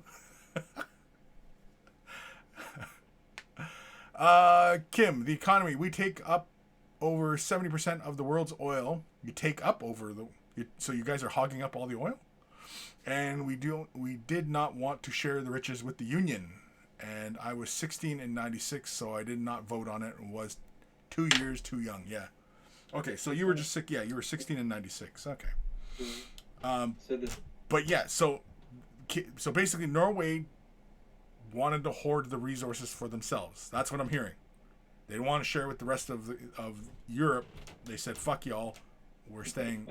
Yeah. Yeah, I hear you. No, I mean that's the case. I mean, yeah. It sounds pretty selfish to me, but you know, whatever.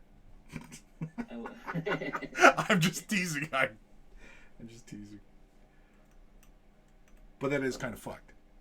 No, I did look it up. Okay, so apparently it is the Scottish money is a pound sterling, but the banknotes look different. Yeah. I did not know that though. I just figured it would look the same. You're telling me it's a different currency. It's Scottish currency. Yeah. I mean, like, yeah, it's a different. Like. I mean, it's like still the pound. So like, one of their like dollars is still like 1 English pound. Right. It's just the banknotes are. I didn't know that. I didn't know they had their own. I guess pound sterling. Yeah, I mean, like, there's other places that have dollars. It doesn't mean they're U.S. dollars. Well, yeah, but you know, do Canadian dollars change when you go to Quebec versus Vancouver? Well, that's within the country. Oh, wait, no, you're right, because the UK is technically separate. UK is technically, it's a United Kingdom. It's Scotland, Ireland. Does that mean there's Welsh dollars? Is there? I don't know. I don't live in the UK, so I mean, you know. I mean, you're an American, and I'm up here in Canada, and I mean, like, we're talking about other countries, and, like, we're speculating. But, I mean, here we are, amazingly, with the internet, we can talk to people who are in those countries who can give us firsthand knowledge of such things. That's the beauty of the internet. We get to reach out and contact these other people rather than speculate as to what their situation is. No, the according to Google, the Welsh pound is the same as the British pound. But there is a Welsh pound? No, they just use the British pound sterling. Oh, so there's not a Welsh banknote. Yeah, no. Whereas Scotland is special enough to have its own. They're special enough. Banknote. I don't know if Scotland would see it that way, but okay. They're special as far enough. as like printing money goes, yeah. They're special enough. That's funny. I don't think Scotland would see would word it like that. That we're special like that. Okay. I mean, I'm not speaking for Scotland or anything like that, but you know. There are no Welsh. The Welsh do not make their own banknotes. Got you. Kim, drilling up the oil, we are the top producer of oils. Oh, okay. So Norway is an oil-rich country. Okay, well, you shouldn't be bragging about that because otherwise the states will come and fucking invade your country. I'm telling Uncle Joe right now. Yeah. Yeah, Uncle Joe. Is that what we call Joe? Is that what we call? I thought he was. That was his nickname, Uncle Joe. Oh, I thought it was Sleepy Joe. That's what I always hear, Sleepy Joe. Well, no, that was Orange Man's nickname. Oh, that's the Orange Man? Oh, okay. So if I'm Team Orange, I call him Sleepy Joe. Team Orange, he's Sleepy Joe. Got you. If you're not on Team Orange but part of any of the other teams, you either call him Uncle Joe endearingly or ironically. Well, how do you know? He's either tone of voice. But this is the internet. How can you know what tone of voice is on the internet? Okay. Oh, you're going to explain the internet to me now. He's either Uncle Joe because he's the creepy uncle. Yeah, okay. Or he's Uncle Joe because he's the old man that you voted for. Okay, gotcha. Andy the Pict. I don't know if I've read that name before. Andy the Pict. Hi. Scotland does not have its own currency, but some of our banks are allowed to produce their own banknotes. That's interesting. Yeah. Kim, yes, our oil found is 5 times Sweden's debt. Okay. Most oil platforms in the world are owned by us, and the diamond drill heads are drilling oil is a Norwegian invention. Right. But what I'm saying, though, is that you shouldn't be bragging about how much oil you produce because as it is a non-renewable, and countries like the U.S. are huge users of oil. And so if you keep bragging about how much oil you have, guess who's going to come for your oil? You know what is Because I'm not sure. I mean, I'm speaking out of my ass at this point, but I've never really heard anybody say, "Yeah, watch out for Norway's army." It's usually a watch out for America's army. I'm just saying. That's all. And I will say and America has a history of invading countries with oil. Yeah. So that's all I'm saying. I will say that you might find this somewhat kind of like funny or whatever. So there was a study like 5 or 6 years ago done in the U.S. checking like U.S. like oil reserves. So if the U.S. was to just drill inside the U.S. border, we could fund our oil needs for quite a healthy number of decades. Yeah. But we legally can't touch it. Well, yeah. So because there's a lot of oil-rich areas and like any minerals and resources. Yeah, I mean, like there's some areas that the states technically don't control within the states. Or it might be somewhere they control, but it's regulated, like, you know, a nature reserve or whatever. You can't just drill there. Yeah, well, that makes complete sense. Interesting, since we're talking about the U.S. and oil. Well, yeah, that's why the states invades. It's not in my backyard. We can't have our cake, so we're gonna take your cake. Yeah, that's America's MO. That's since day one. That is how America operates. Take other people's shit. That's how America works. That's the only to draw high profits from things, you have to exploit or steal. In the beginning, America stole. That's how it's very successful. And then now we just kind of show up, and we go, "Hey, we have this stack of money, so we can fight you, or you can take this money and let us use it." Right, but I mean, you know, I wouldn't be bragging that I have a whole bunch of oil, because America's just going to come take it. And there's not a damn thing. I mean, no matter how tough you think you are, you can't defeat drones dropping fucking gigantic fucking bombs into your places.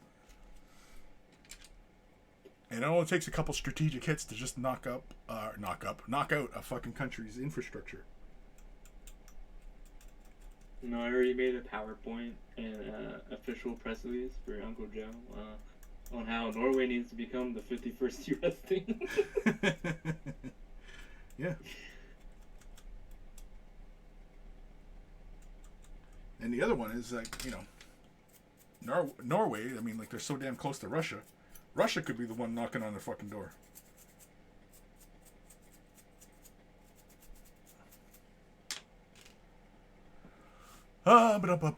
Andy the Pict. Some banks in Scotland and Northern Ireland can produce banknotes. There are no Welsh banks to produce notes. Oh, really? Interesting. Kim, I'm part of some of the groups that try to stop the oil production. I hate that we are fucking up the planet, and yes, we don't have an army to speak of. One of the lowest paying jobs here, you got to enlist to get in. Yeah. So how the fuck wants that? Who the fuck wants that? Yeah. You guys buy 80% of the oil we sell. Russia tried, got stopped in Finland.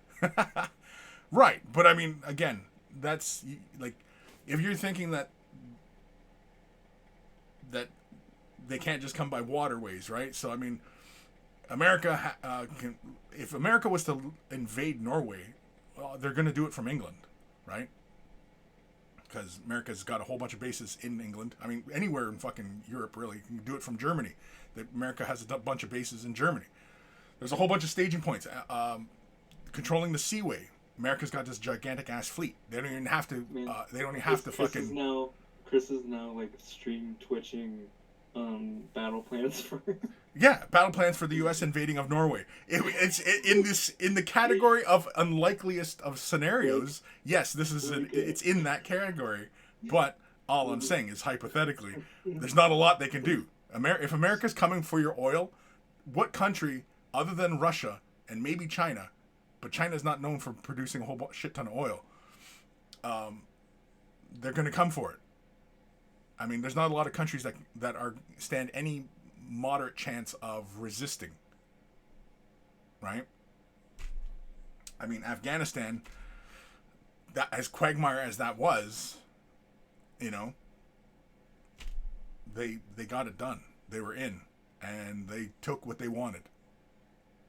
And then got tired of playing. Well, I guess playing in quotes, not like actually. Well, because the humanitarian side of things wanted to obviously build a country that was democratic and everything like that. We'll see if that holds. Time will tell. Yeah.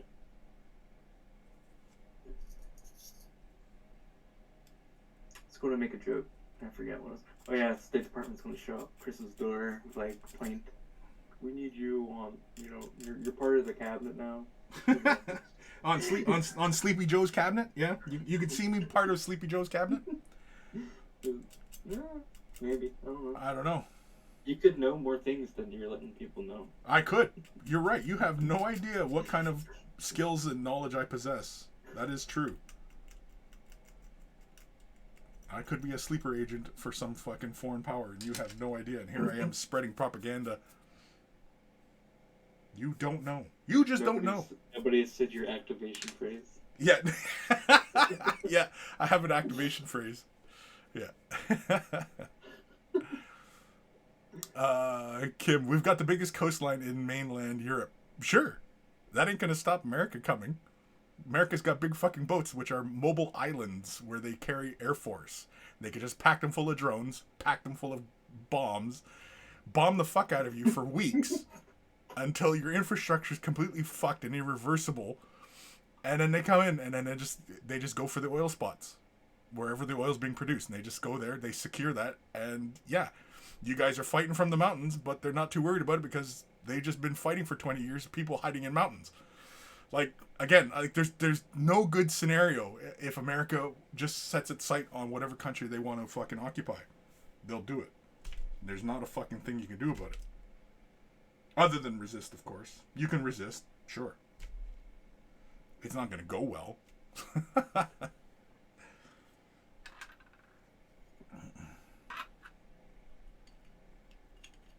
No, but Chris, you don't understand. It's the spirit of resisting, because then some dude in America is going to put your face on a t-shirt after you're dead for like a couple decades. Yeah, exactly. And everybody's going to wear it. Yeah. Oh, yeah. No. T-shirts are very powerful in the States. They're very, very powerful. They are. You laugh, but they are. Think about everybody who's running around with a Trump 2024 shirt right now. Shirts are very, very powerful. If you can get somebody wearing your shirt, that says something.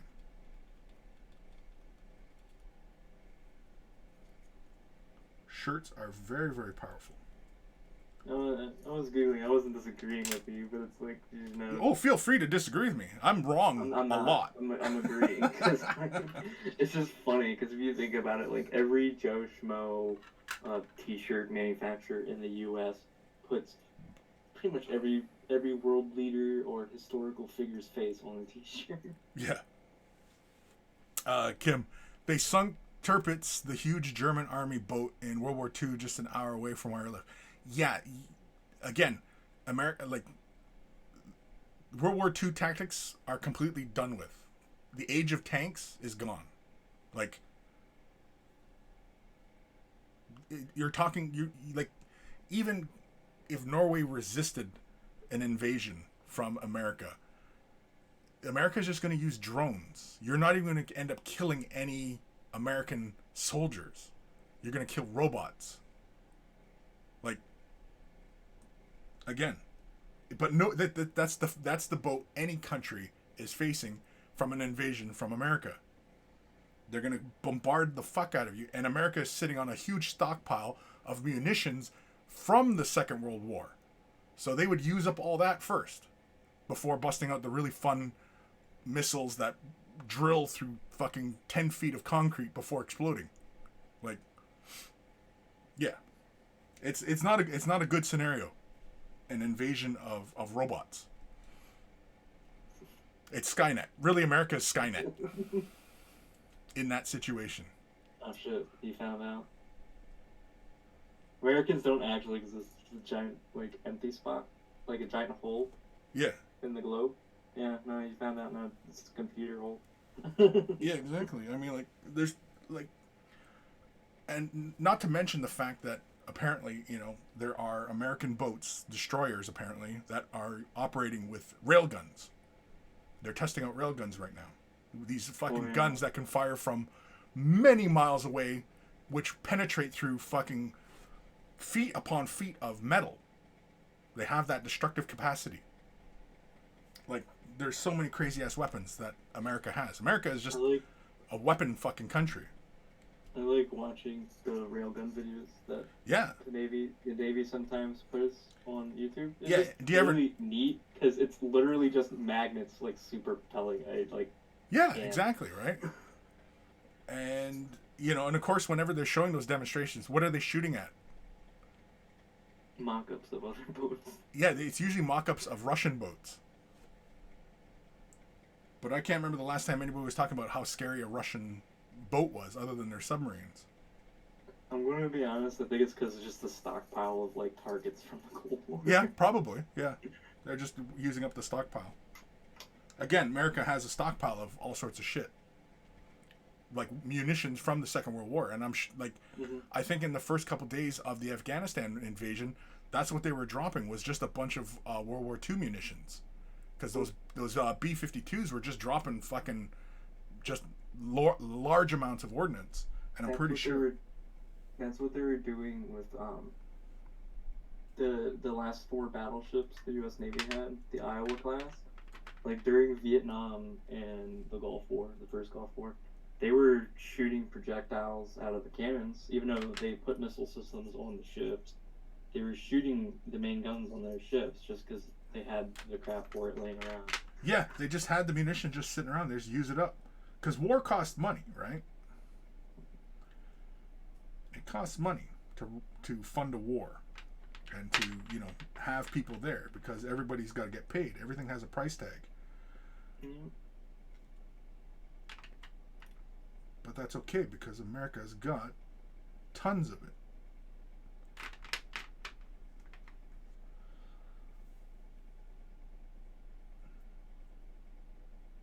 But now you said America and all our guns and stuff, all I can think of is that 40K meme where it's like all the various factions as like countries. And it's just like, well, obviously there's Australia as Tyranids because, big, deadly... poisonous creatures? Yeah. And then it's like the US orcs. I just think it's funny. Because it's somewhat true, because if you think about it, what popular things were made in America? Okay. Guns and loud cars. Yeah. What do orcs like? Yeah, guns and loud cars. Yeah. Loud cars. Yeah, totally.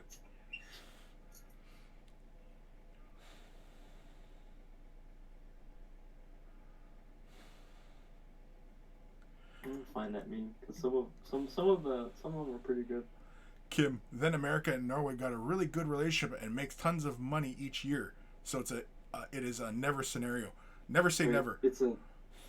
It's an unlikely, yes. In the category of unlikely scenarios, as I said earlier, yes, it is in that category. But it's unlikely. I wouldn't say never. Nothing is never. There it is. Found it. I think I found it. Yeah, there it is. And always remember, greed will follow the path of least resistance.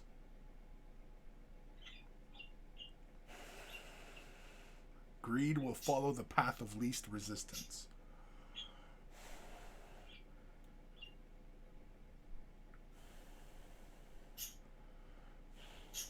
So as long as there's countries with lots of brown people who have too much oil, yeah, you're safe.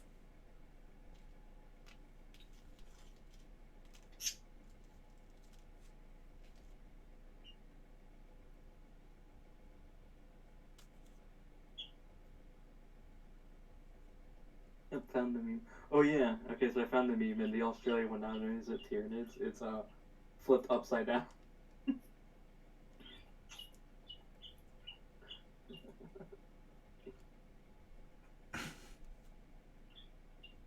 Which way is this piece of shit going?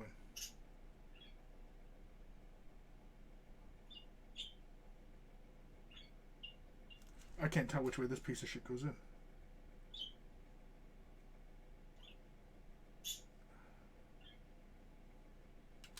Well, either way, I'm gonna score the back.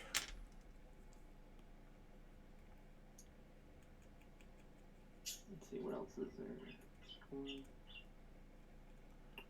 Oh shoot! I lost my page.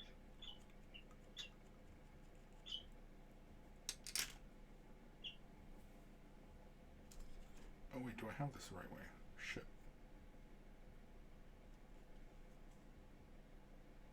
Oh, it goes in this way. Oops. I had it the wrong way. God damn it.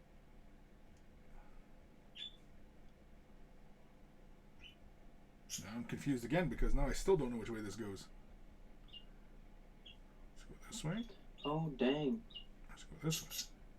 Miniature Market must have bought up like a lot of the Guild Ball stock when Guild Ball Was a thing? You know, killed off, because they still have stuff in stock. Wow. And I have all the teams I'd ever won for that game, but it's just surprising.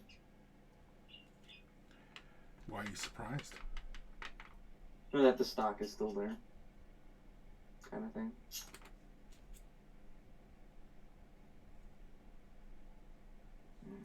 Not surprised that they bought up the stock, because that's typically what that company does. Is stuff comes in stock, and or this, you know, some company has a closing out sale. If they can, they just buy everything.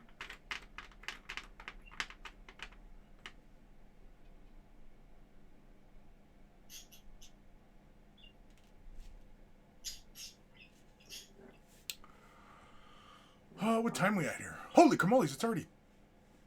I've already been streaming for over 2 hours. Got you ranting. Well, I didn't necessarily get you ranting about oil, but might got not me. Stop you either. Got me yelling about oil. Nah, that was cool. He's the one that brought up Norway and oil. No, well, no, we brought up Norway because forget. We just ended up talking about countries with like not EU dollars or not euros. I keep saying EU. EU dollars. That's like what is it? In Cyberpunk 2077, it's like some weird like. No, I think it is called a euro dollar. No, I think. Well, there's apparently one for North America. Eh? Is it one of the many failed attempts for North American countries to all use the same currency? Yeah, the Amero, I believe is what it's called. Like when somebody, I don't know if it was here in North America or Europe, where somebody tried making one universal language and then that super bombed. Like no, everyone was like, sounds cool. Don't care. Yeah.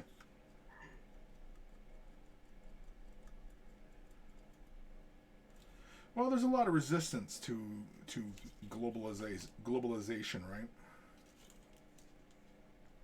And understandably so. Because for some, you know, like their cultures are distinct, and nobody wants to, you know, lose that. Or... Yeah, lose their distinction. Oh, somebody joined in. In his eye. Oh, you talked about globalization. I guess you joined. Yeah, talk about globalization and fucking look who joins us.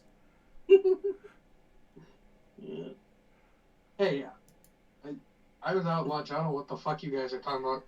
No, it's just like you say the words and it summons somebody. Yeah, it's like fucking... Chris brought up globalization. It's like fucking Beetlejuice. Joined, like, not even a second after. Yeah. So the funny part is, here we according go. to Eldari, if you say the phrase Greenpeace, Greenpeace, Greenpeace, I get summoned, and I'm like, what the fuck? He's like, yes, you're like Beetlejuice, that's with the words Greenpeace. I'm like, okay. I don't get it, but okay.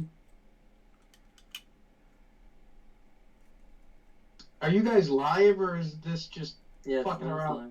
I'm live. So, watch what you say, Matt. Jesus. Oh, damn it, I can't go on a racial tirade and get Chris kicked off Twitch. Well, you can, but you'll get me kicked off Twitch. I mean, would it be a big loss to the miniatures community, though? Debatable. I could say this. Oh, you can say this. I'm a shareholder. You're a shareholder. Matt just taking his hole. What? Matt just I sitting here own digging his like hole.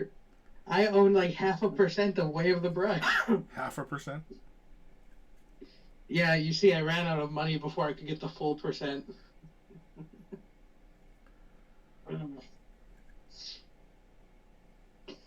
No, Boop, I wanted to tell you. So, on Way of the Brush on Saturday, we were talking with Chris. We probably won't run anything official at Adepticon for the pure reason of Chris and I don't know if we can get him into the country. Yeah. Yeah, we was talking about that earlier, a couple weeks ago. Have to sneak in with some coyotes or something. Listen, I'll charter the boat.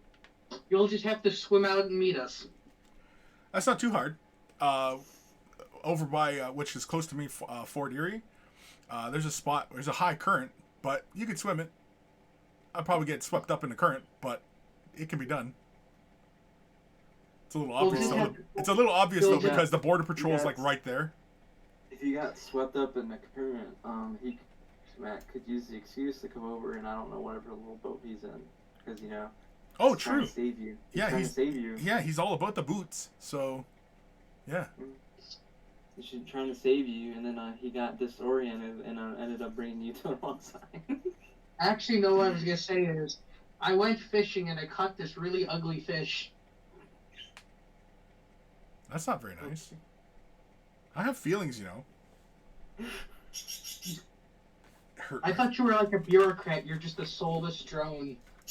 Well, I am kind of soulless as well, but... No, that hurt. I'm hurt now. Did I hurt your sensitive feelings? You did. I'm gonna Good, cry. you need to toughen up. Yeah, I'm gonna go cry now.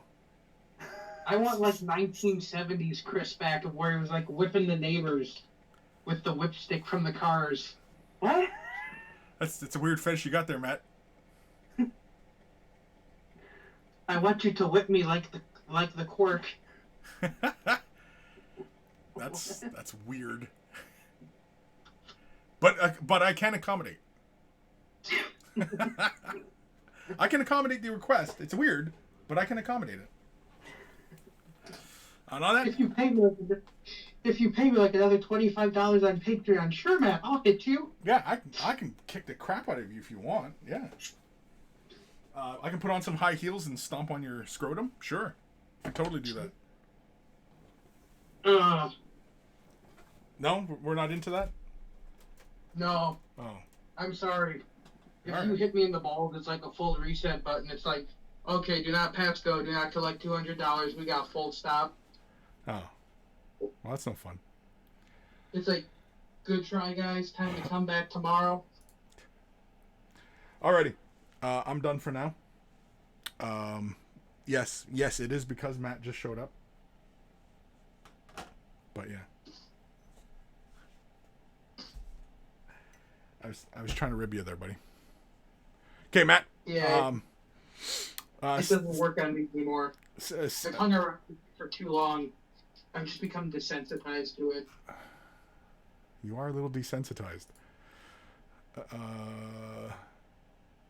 That's why you have to wear underwear so you don't desensitize. Right.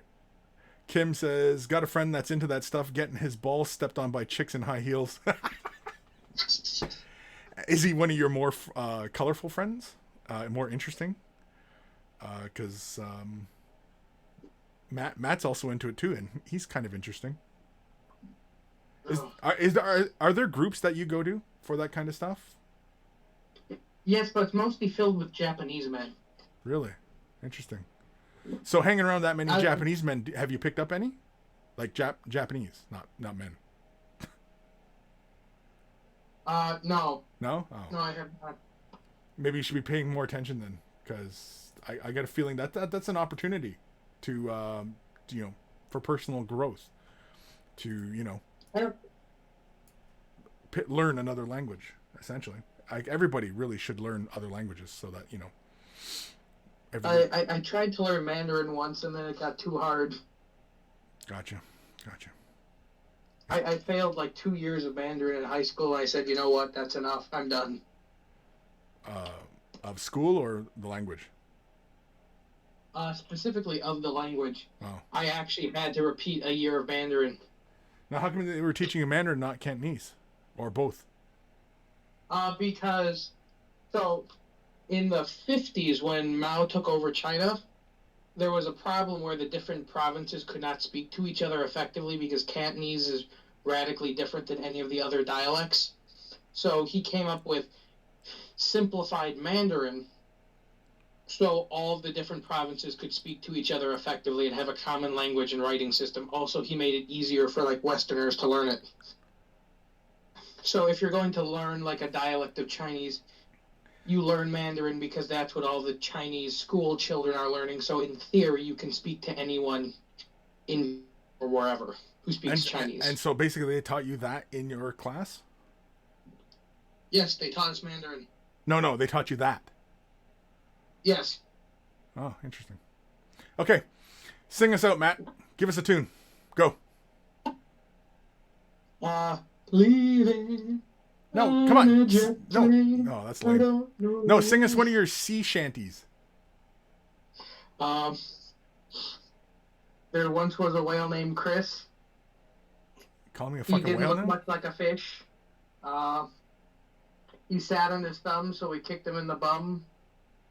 I was unprepared for this. That's it? That's the best you're getting. Oh, fuck. That was lame. I want my $1 back. Come back and all I see is coma is what the last two things he typed in chat, and I was like, what the hell are you guys talking about? I don't know. We talked about crazy crap in this one. I'm supposed to be I'm supposed to be getting modeling projects done, not getting onto these fucking political discussions. Actually, wait, if Coma's here, there was a great thing I was telling him because he was asking about, do you think it would be acceptable to paint his Kriegsman up in like German-looking, like World War II German-looking colors? And I had to explain to him where someone in like 2008 did one of the most elaborate shit posts I've ever seen, where he literally built a Third Reich Guard army, used it for an entire year, played at all the major tournaments, and then broke it up and sold it unit by unit. And it is very distasteful in the way he did it, but that was on purpose. And it keeps on showing up in the local flea markets. So literally our local community of Warhammer is just infested with this one like Nazi guard army, and we can't get rid of it. And that was by design, and it's kind of funny because we just can't get rid of it. It just keeps showing up. Sure, you can get rid of it. You haven't tried hard enough. Is that what the doctor told you? Yeah. If you haven't tried hard enough, yeah. There's a way to get rid of it. It's really easy. I mean, it just... like 1 year after the next, just like all of a sudden a tank pops up. Yeah, pop up. The only reason that you can't get rid of it is because you don't want to get rid of it. Well, I don't want to get rid of it because I feel it's of a historical footnote for our group. I'll bet. I find the concept hilarious. I'm like, the guy literally spent like $500 on a shit post in 2008. This man is dedicated. I'm sure he is dedicated. You're not telling me anything that I've not already kind of figured out. You're listening to Chris's totem. He's talking about. I'm just like, oh. Kim, I'm doing the Krieg guys like the Germans that came to Norway in World War II. So they're all dead. Is that the joke, Kim? Is that the joke, Kim? That they're all dead?